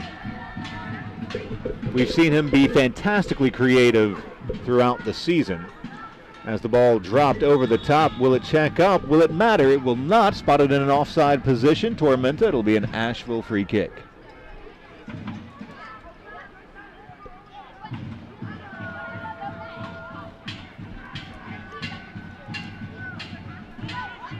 Old London Road, we talked about it briefly and then interesting things happened. Such an interesting and cool place to watch soccer in Asheville. If you're ever in Asheville, check it out. Absolutely.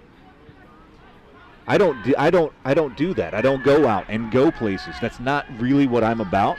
But I had a blast. I would go back anytime. Yeah, they've even put they have a small turf field and soccer tennis net up there now with some lights. Oh, that's pretty cool. And I mean, I know Bronwyn and I have both been up there to play some soccer tennis, and it really is a blast. It's a great little spot in such a cool part of Asheville in the River Arts District. Touched forward, Tormenta. Arocha got a piece of it on the back line, nearly in trouble, but couldn't control it. Good switch. Tormenta now charging forward, pushed out wide. Smith there in defense.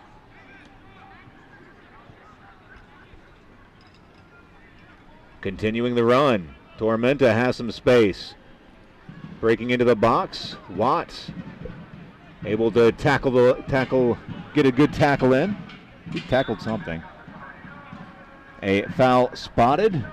As Barry's held, it'll be an Asheville free kick.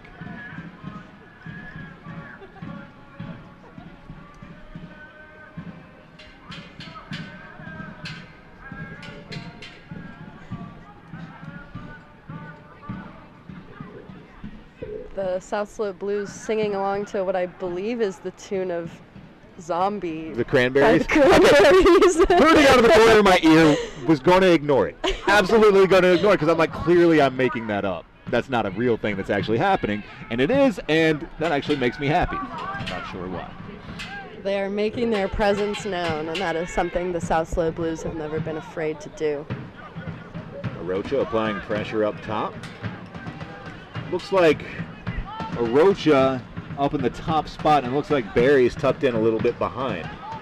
I think that'll work out for them, as Barry will be able to receive the ball deeper in the field and play it back to get it kind of like an up back through situation going on to find Arocha in spaces and behind, and it'll allow him to make those runs that we know he loves to make. Yeah, and Arocha's the type of player who can find those gaps and make those runs that defenders are not really ready for. And he's going to be able to get in behind the back line, and Barry is the type of player who can find him in those dangerous positions. And I really think that combination up top could prove to be dangerous. Tough touch from Barry, and it's Tormenta finding themselves on the end of the ball. Smith had bombed forward down the right. A good touch by Gunn. Brings it under control, trying to turn.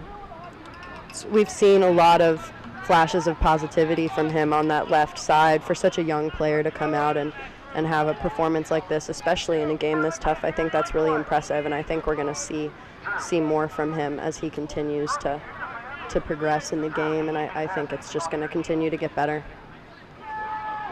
Wide for Gunn. Played through the middle. Gunn has some space down the side. Calls Arocha in. Arocha able to control. Looks for options. Pignali at near post. And there again, I've talked about earlier, that's that sweet spot on a cross, that curling, out-swinging ball, and Arocha can do that with his left. And if those runs are a little bit better timed, I think we see a finish there, or at least an attempt. Yeah, I think not only better timed runs, but more runs. It can't just be Barry versus the world in the box. There has to be some support from the midfield, and the back line needs to be pressing up as quickly as they can too, so they can keep the space they've earned and not surrender it and just be defending again. Ball played over, some space, tackled away. It'll be out for a corner.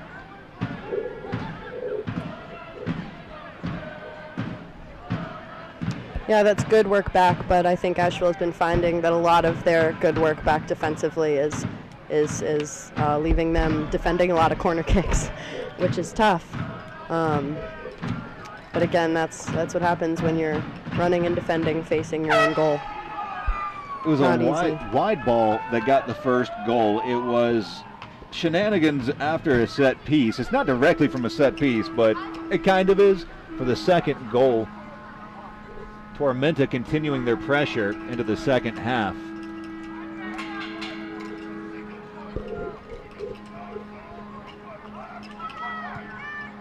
Looking back post, wide open, free header. Off the line by Asheville. Ball in the box, and well defended by Asheville too. That's well done on both sides. The first shot should not have happened. Too much space on the ball. Backwards defending doesn't usually work. Did you see Smith somehow get back onto the line and clear it off? That is putting your body on the line for your team, and that's something that is a bare minimum for strong center backs. Because Hall is beaten on the play. It's defensive awareness for sure, and it comes with experience as well. Knowing that ball is beating your goalkeeper and getting into that space early. What a first time pass. Here's Jowers. It's an interesting clearance. Wide, it's Evans. It'll be out for an Tormenta throw. We'll take a look one more time. Watch 25. There you see him. He's not on the far post. He's ducking into the far post. He wasn't the player who was charged with watching that back post. He just found out that that's where he needed to be. I've seen it 3 times. I don't know how he did that. It was quite acrobatic. Yeah, physically it was a feat, but also it really is just defensive timing, defensive awareness, defensive experience that puts players in positions to pull off saves like that. And it's that experience that at a certain point when you end up on autopilot in a situation like that, and you know what to do, and you just have to execute. There isn't another option, because if you don't execute, it's a goal.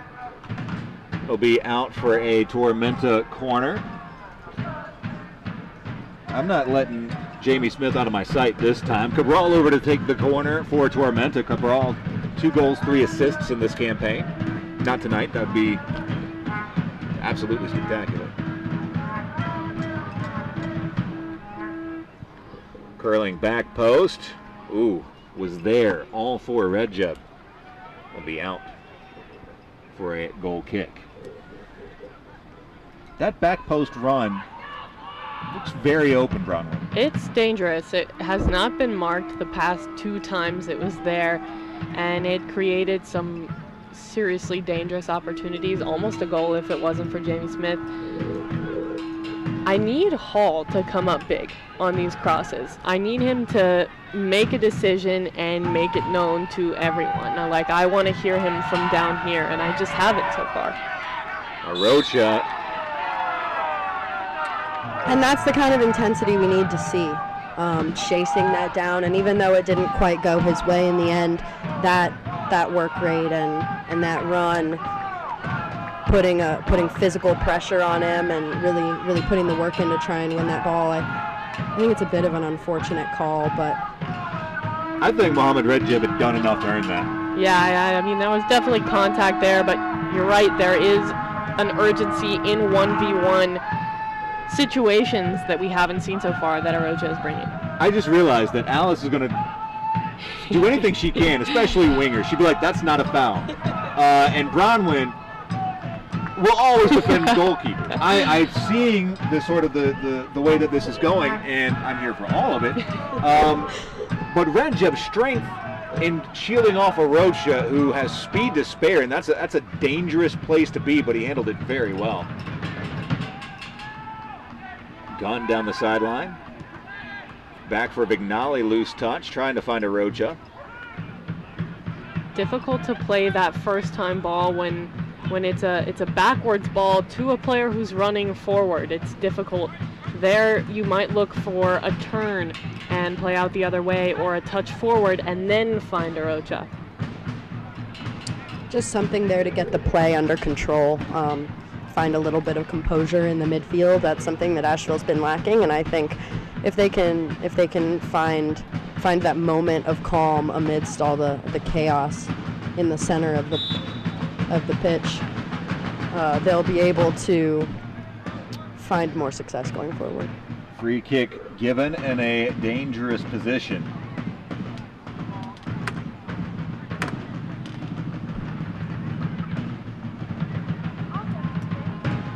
Inarguable that call, and I love to argue calls. Don't get me wrong. That the pullback's going to get you every time. Is that a foul they need to commit there, Bronwyn? No, not at all. I mean, they had numbers advantage at that point. It wasn't a breakaway kind of situation where you make a smart, tactical foul higher up the field. And this puts them in a very dangerous position, knowing that the back post run and the back post ball has typically been on. Ball swinging in near post. Still loose, top of the box. Tormenta chops it down. The cross knotted up. No, sorry, you switched it perfectly. I saw everything I needed. You did awesome. Thank you. Ball loose down the side. Dusted out for a corner. Smith cutting off the supply. And that's a well-earned corner from Tormenta with some interplay out wide.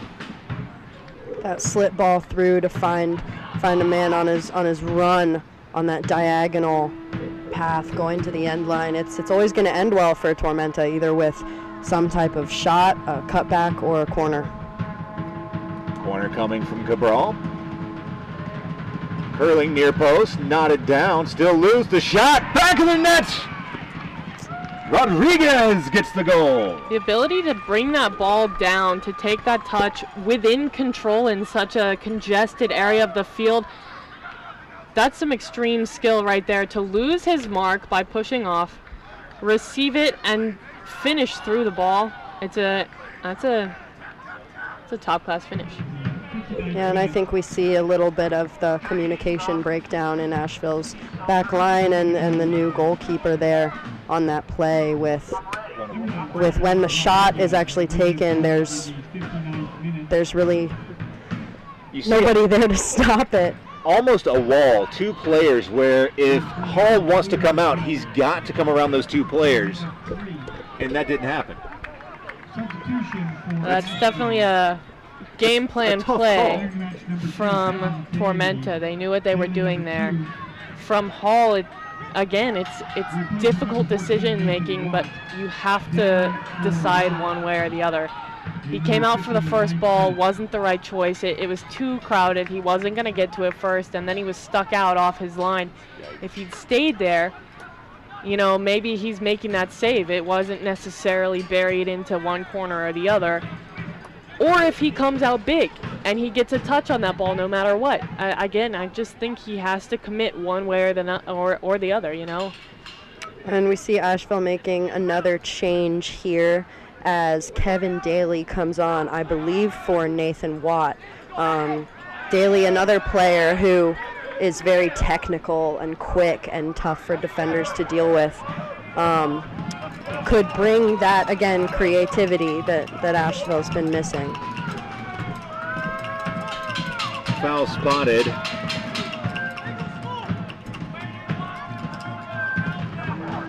I'm not going to say that wasn't a foul and make any concrete argument. So I understand Tormenta not wanting that to be a foul, but that was a foul. Romig setting his wall. We've seen Arocha be dangerous on a free kick from a very, very similar spot before, so Does Arocha go for goal? We'll see if he tries to put that left foot. Arocha bending it, far post, is touched down, loose top of the box. Trying to spin, the shot blocked away. Tormenta coming up big when it matters. Ball played forward down the near sideline. It's touched out, it'll be a Tormenta throw. And down in the heap is Cabral. He's in a good bit of pain.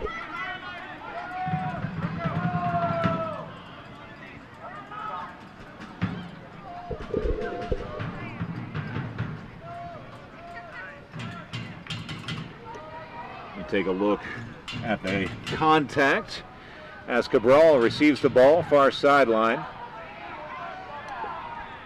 There's definitely a little bit of a push there. And then some And then unnecessary... Smith coming over and through potentially. It looks like he did just land, hit the ground a little bit awkwardly, twist a bit as he fell. And Yeah, I wouldn't call all of that contact necessarily legal.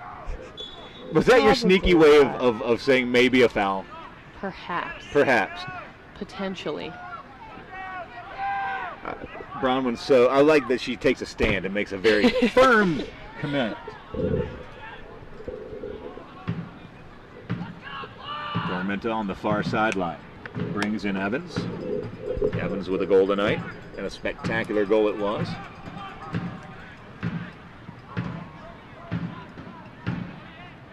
Rodriguez with a goal. Chipped over the top.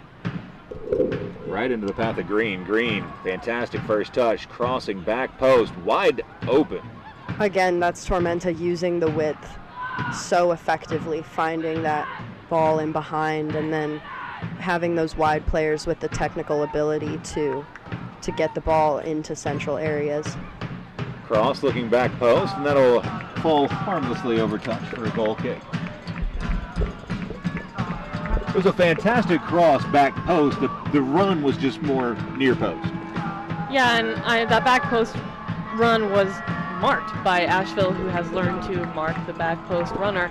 So now Tormenta is leaving players open closer to the ball, not necessarily looking for a huge switch to the back post, but looking for some open players at the top of the box. Tormenta springs the trap. Be out for an Asheville throw. Tormenta's been better in the build-up than Asheville, and I think it's because they're putting their wider defenders higher up the field.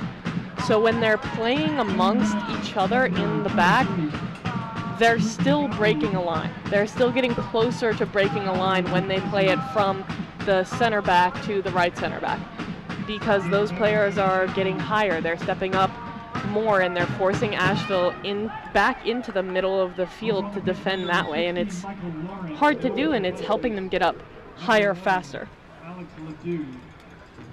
Ledoux and Evans off, and it's Jeff Georgeson, Elon University. Started every game as a sophomore, on to the pitch for Tormenta. Asheville free kick, fairly advanced position. This could be dangerous. Do you use McCurley here with a back post in swinger, or do you have Rocha give you something out swinging here? Depends on what you're going for, I guess. As I look over. I mean, you really can't go wrong. Both of those are going to be dangerous, and it really just depends on what the runners can do on the end of it, because both those players are capable of putting a dangerous textured ball in the box. As Tyler Stopford receiving a bit of commentary from the officials, he's blown the whistle. It'll be a Rocha. Ball bouncing through. And that's somebody on Asheville has to connect with that ball because that's a brilliant ball. It has that curl outwards that pulls the goalkeeper off his line just enough to open up that angle for somebody coming in on that far post, and there's just nobody there who's able to put a foot through it. Yeah, you're right. You could tell that Romig, he thought he was going to go out for that ball. He stepped off his line. He was a good, 5 steps off of his line, thinking he was going to come out and get that. And then the movement put on the ball by Arocha to just curl it to that point and then directly away. That's what you do. That's how you commit a goalkeeper to a ball and then miss him with it. And that's where even if the first touch from an Asheville player in the box isn't a goal or even a shot, if you're able to have somebody bring the ball down in the box and create chaos in that small space, it's where you might end up with it's bouncing around, there's players everywhere, something slips in. There's just got to be somebody on the end of that.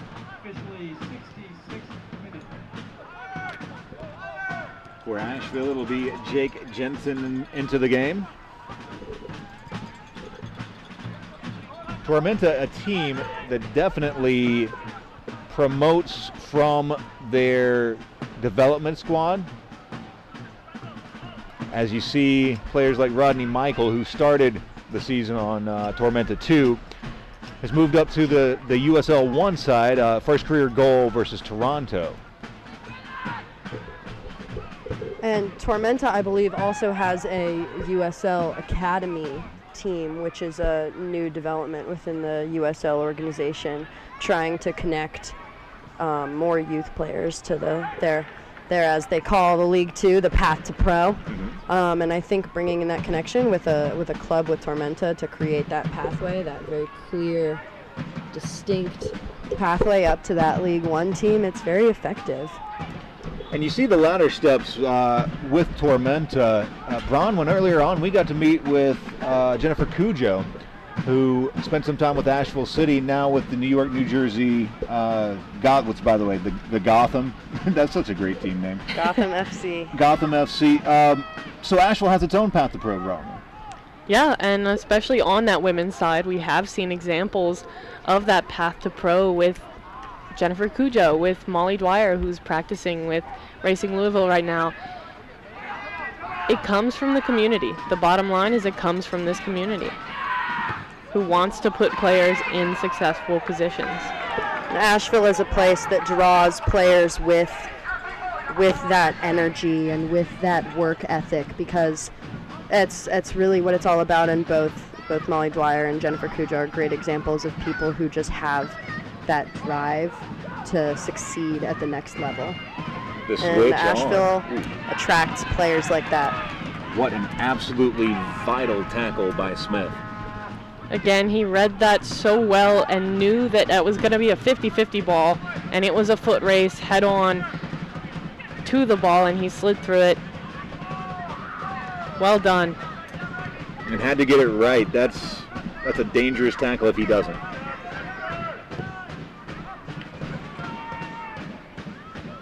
Nodded forward. Touchdown. Here's Gunn. Gunn has a roach out wide to his left. The cross towards the top of the box. That run has to be continued because, again, that cross is on. And when there's service going into the box repeatedly, good service too. And the rest of the Asheville attack just has to start connecting. And we talked about the wide spaces being the key to this game. That includes the weak side. It has to come from not only services from out wide, but also runs coming in from the weak side, support coming in from the weak side, and then a transition to make the weak side the strong side once the switch comes.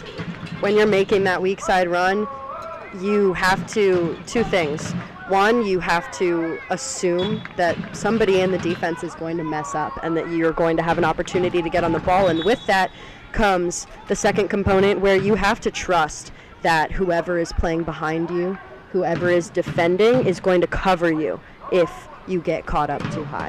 And if you have that trust, and you know that your defense is strong and they're going to be there supporting you, then you know that you can make that run and you can drive all the way through to the end line. And that's just if those runs aren't finished, and then that it all plays into itself. Then when those runs aren't made, that's discouraging for the players making the crosses. Stainrod on, it'll be Barry off for Asheville City after the last contact. We've seen Stainrod be very effective in this Asheville City attack, but we can hope that he will be as effective coming off the bench in this game. With 20 minutes left to go in regular time.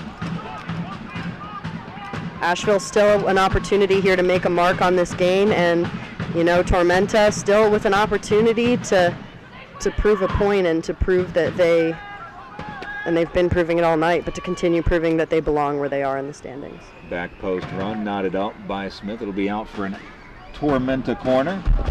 Bronwyn, what do you need from this corner? Defensively, I need touch-type marking, goal-side marking, and following runners.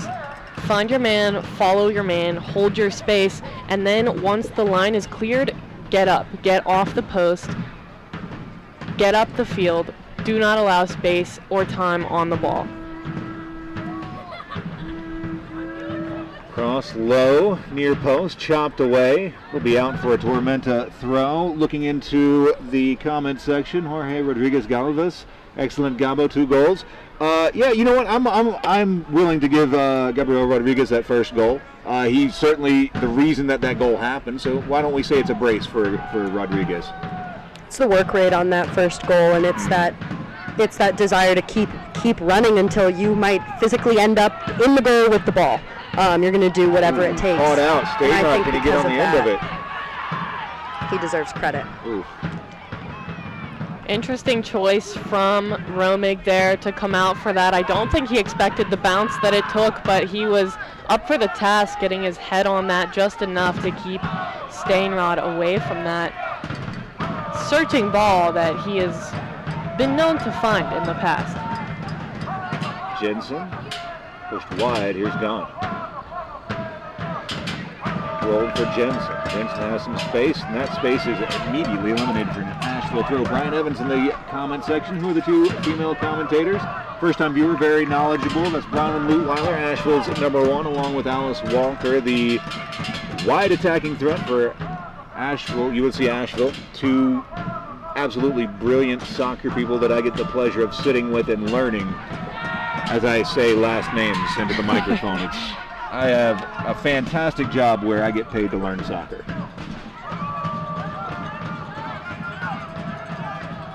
Rocha trying to switch the point of attack.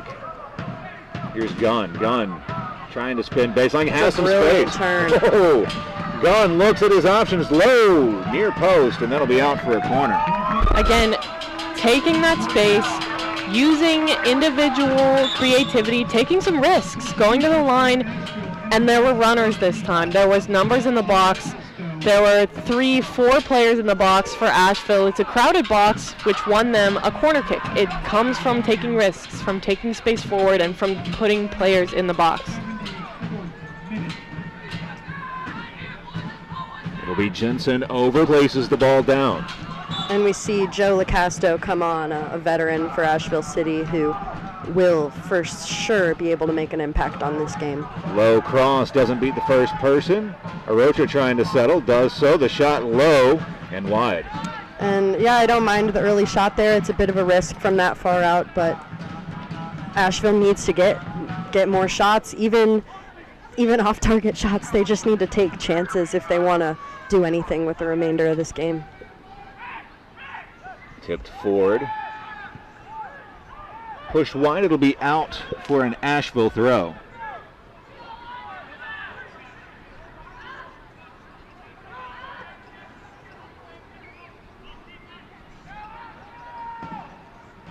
When we all agreed to do this commentating together, I envisioned Bronwyn as the defender of all defenders as Alice came in and said, oh, it's all about attacking, and here's why. And I feel like I've gotten a little bit of that, but it's all been very nice.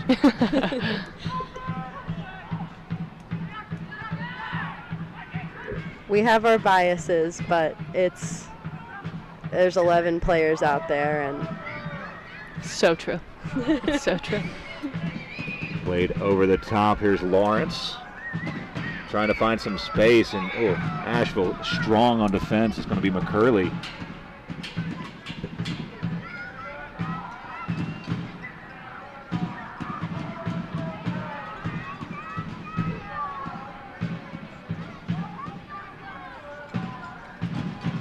From the back, Gunn. Davies. Smith.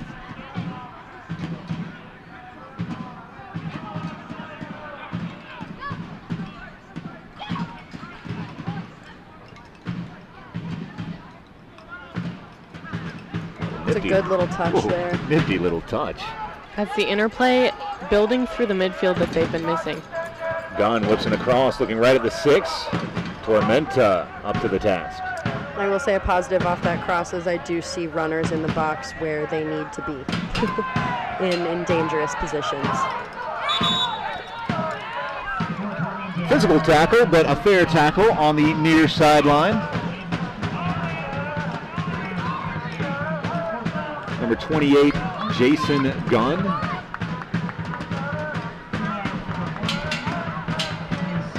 A HFC, that's a Highlands Football Club product.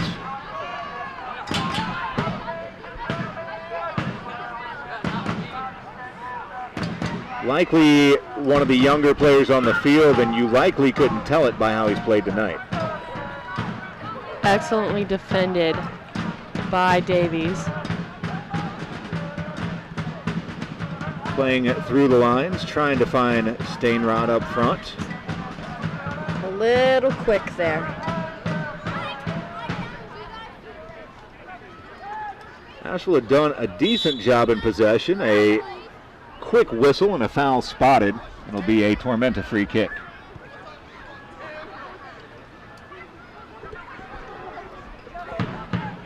I think Asheville have been able to pick up the pace a little bit, getting a little bit more on the attack, and with about 15 minutes left in the half, I think that they really can do something with this. But Tormenta at the same time hasn't been any less dangerous. Ooh, what as we see a fantastic phenomenal save. Full stretch. And a great shot taken down off that cross, and a great save there. Tormenta's not letting up, but Asheville's starting to show a little bit more of what they can do. An extremely impressive save from Hall, who we've been waiting to see in full force all night, to come off his line just enough to get that step forward and cut out the angle. Shot from Stainrod, far post, and an answering save. Maybe the first shot on target as Romig up to the task. And that is a great little series of quick touches from Stainrod right before he takes that shot to get just that inch of space he needs. And that's a real box-to-box moment we've seen there, but it showcases the strong points of both teams as we see good shots and good saves. A dipping ball. I think that's going in. I do. It'll be gone for the corner.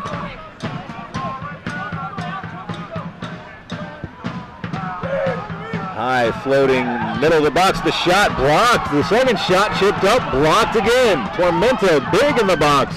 The shot from distance.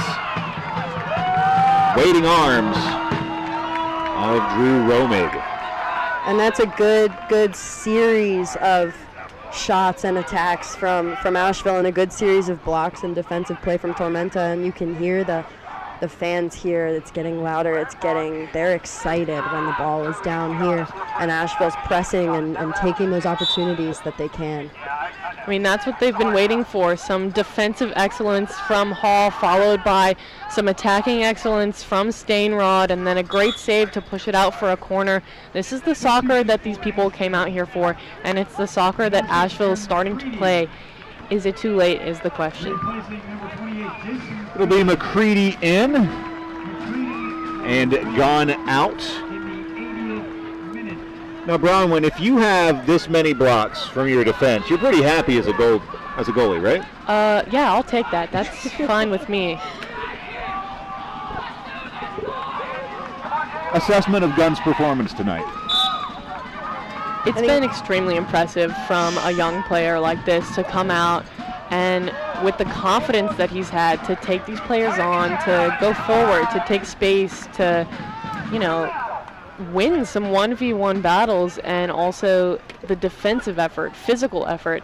It's been a pretty spectacular showing for a debut from such a young player. Yeah, and I think we've also seen a lot of maturity in his play, and you can see that in combination play on the wing and just confidence and willingness to take players on, but also knowing when it's time to utilize his teammates' strengths and combine. And I think we saw a lot of success from him on the wing, both attacking and defensively, and a lot of promise from a strong and talented young player. Roughly 50% of the dangerous positions, his responsibility for Asheville being in those positions is the Asheville pressure. Breaking Tormenta, and it'll be Jamie Smith with the throw-in. Stainrod trying to settle the ball.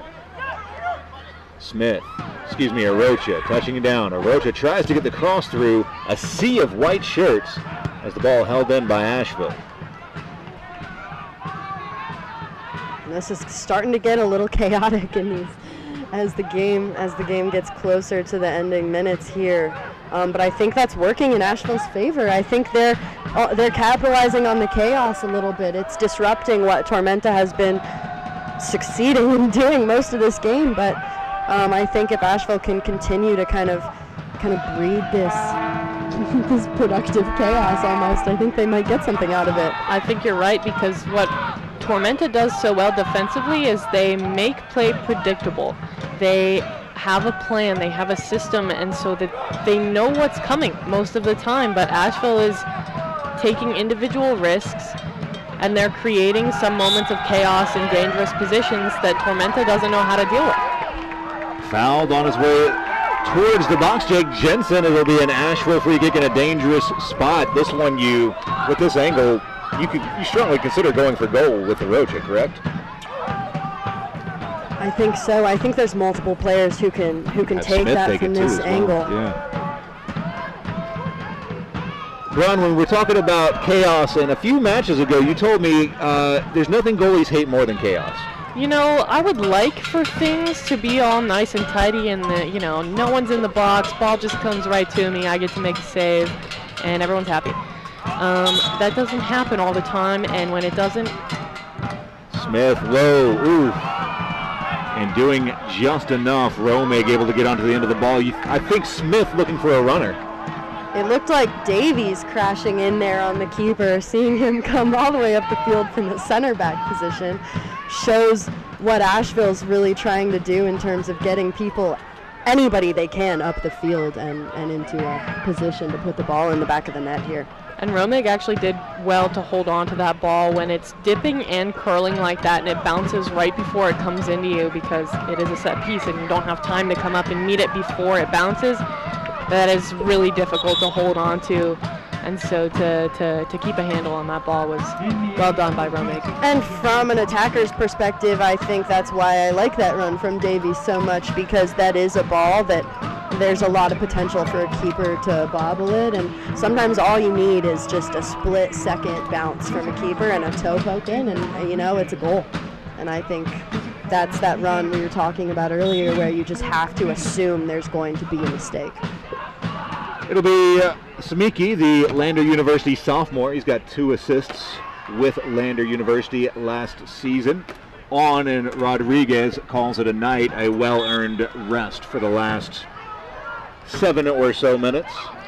From Hall, I think that's the right choice to come out for that. I think he came out a little bit late. Reading the play, he could have come a little bit earlier.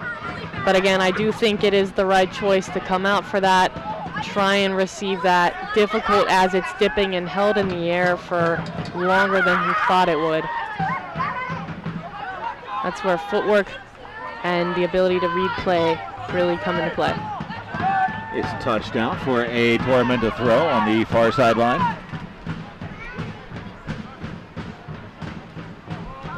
Tormenta just 5 minutes away from cementing that 2 spot in the league and that playoff spot. Yeah, even with a tie today, they would have clinched the playoff spot, and I think that just shows they're still coming out with something to prove. Bit of skill on the ball for Asheville. I like to see that kind of confidence from a back line. It scares me sometimes.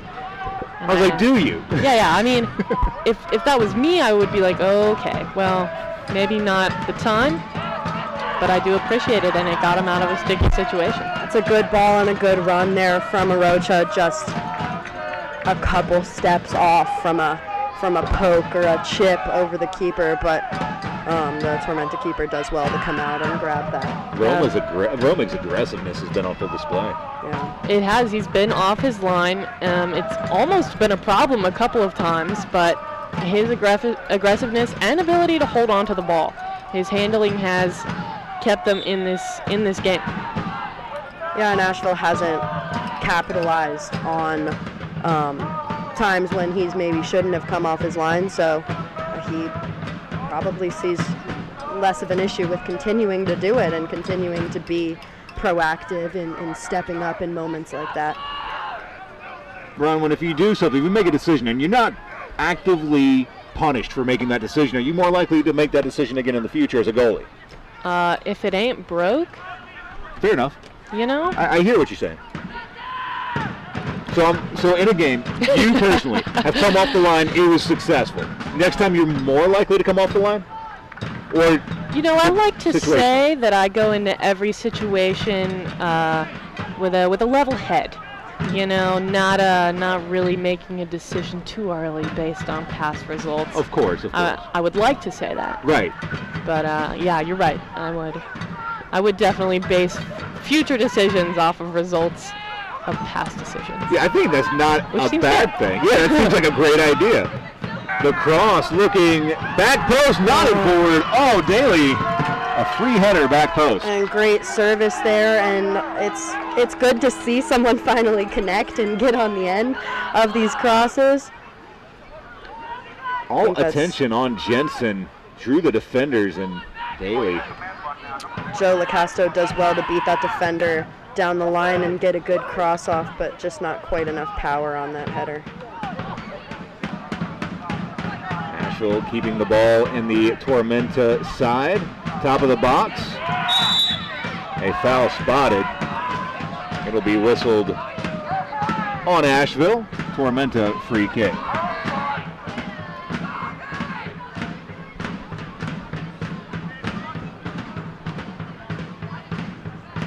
Redjeb and Romig slow to their feet, but both to their feet. Boy, Redjeb, he's played in a friendly against Dortmund. Like Borussia Dortmund. Not some guy named Dortmund. Reyes, Pulisic. That is an experience, I'm sure. That might be the first time that sentence has ever been said. Reyes, Pulisic, them folk. As we enter the final 90 seconds of regulation.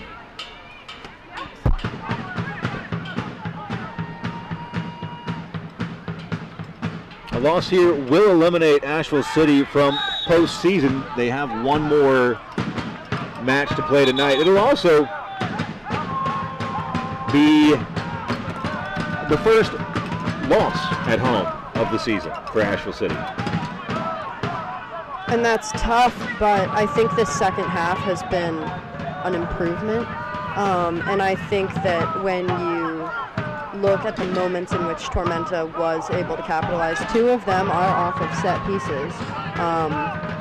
Only 1 goal really from the run of play, and that is that first goal, which a tremendous effort from Tormenta, but also an unfortunate bounce and deflection for Asheville. So I think this is just Asheville clearly has things they need to work on when it comes to corner kicks and set pieces and defending in those moments and being strong and organized in those chaotic and high pressure moments.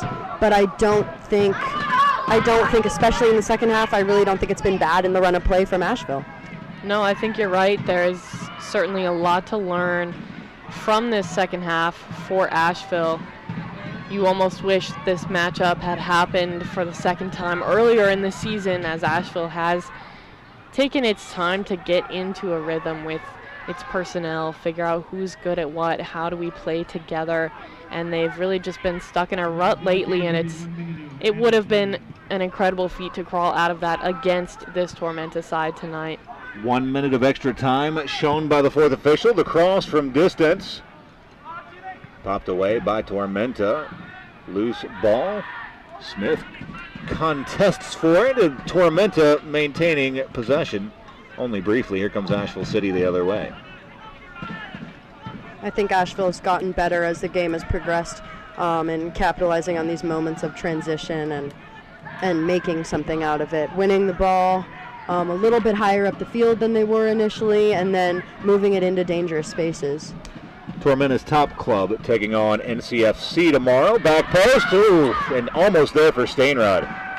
Again, that handling from Romig to hold on to that ball, especially after a bounce, and against an attacker, it's really impressive to hold on to that ball, and it stops any kind of rebound action from Stainrod, who would have been there to finish that. The three blasts on the whistle will do it. Asheville drops its first home contest of this season by a score of 3-0. Tormenta wrapping up the second spot in the league. Asheville postseason hopes have hit the ice. Alice, Tormenta attacking has been brilliant. Tell me what it was that got them out into the wings and made them so deadly. It's executing in moments when they need to. Both teams tonight were able to find themselves in dangerous areas all over the pitch, in the wings, centrally, but Tormenta was just able to make it work when it mattered. They played quicker in the attack. They played with more of an assurance, with more confidence on the ball. When they find a cross, there was just a higher percentage tonight that somebody on the Tormenta team was going to find the end of it than an Asheville City team. They were, quite frankly, deadly on corner kicks. We see two brilliant goals off of corners that they earn in those wide areas. So again, it's the importance of the wide areas isn't even just for goals that emerge from the run of play, but that work in the width does things like earn you corner kicks. And when you know that you're a team like Tormenta, who has players who can score off of corners, against a team like Asheville, who struggles in those defensive moments, Tormenta was able to understand Asheville's weaknesses and capitalize on them. And I think that's where they really came out on top. Bronwyn, Drew Romig was fantastic tonight, wasn't he? Yeah, and he didn't have to come up big very often, but when he did, and he did it in a way that secured the ball so that nobody from Asheville, like Jack Stainrod or Mario Rocha, could come through and finish those bobbling balls, which we've seen them do. And so Romig had to come up. He did when he had to. He was working on his feet. There was the ball he came out for. It took a weird bounce. He had to use his head. He did. And he got the touch on it, and it worked out. And it just comes from making decisions, and it comes from holding on to the ball, and he came up big when he had to. That's the bottom line. We have a lot of people to thank tonight for helping and really creating this broadcast. Gabriel Glenn Habron, one of our brilliant cameramen, Zach White, also brilliant cameraman Roman Ugelhus, one of the producers back in the van, keeping us all right with all of our graphics. He's done a brilliant job tonight. Brian Yohe, our executive producer, the guy who gives you all these fantastic visuals, the absolute soccer knowledge brought by Alice Walker, and of course Bronwyn Lutweiler. It's been an absolute informative pleasure to work with both of you tonight. For them and for the entire crew, I'm Matt Stradley saying good night. We'll see you for the ultimate matchup tomorrow, a week from tonight. Yeah, 1 week from tonight. We'll see you then.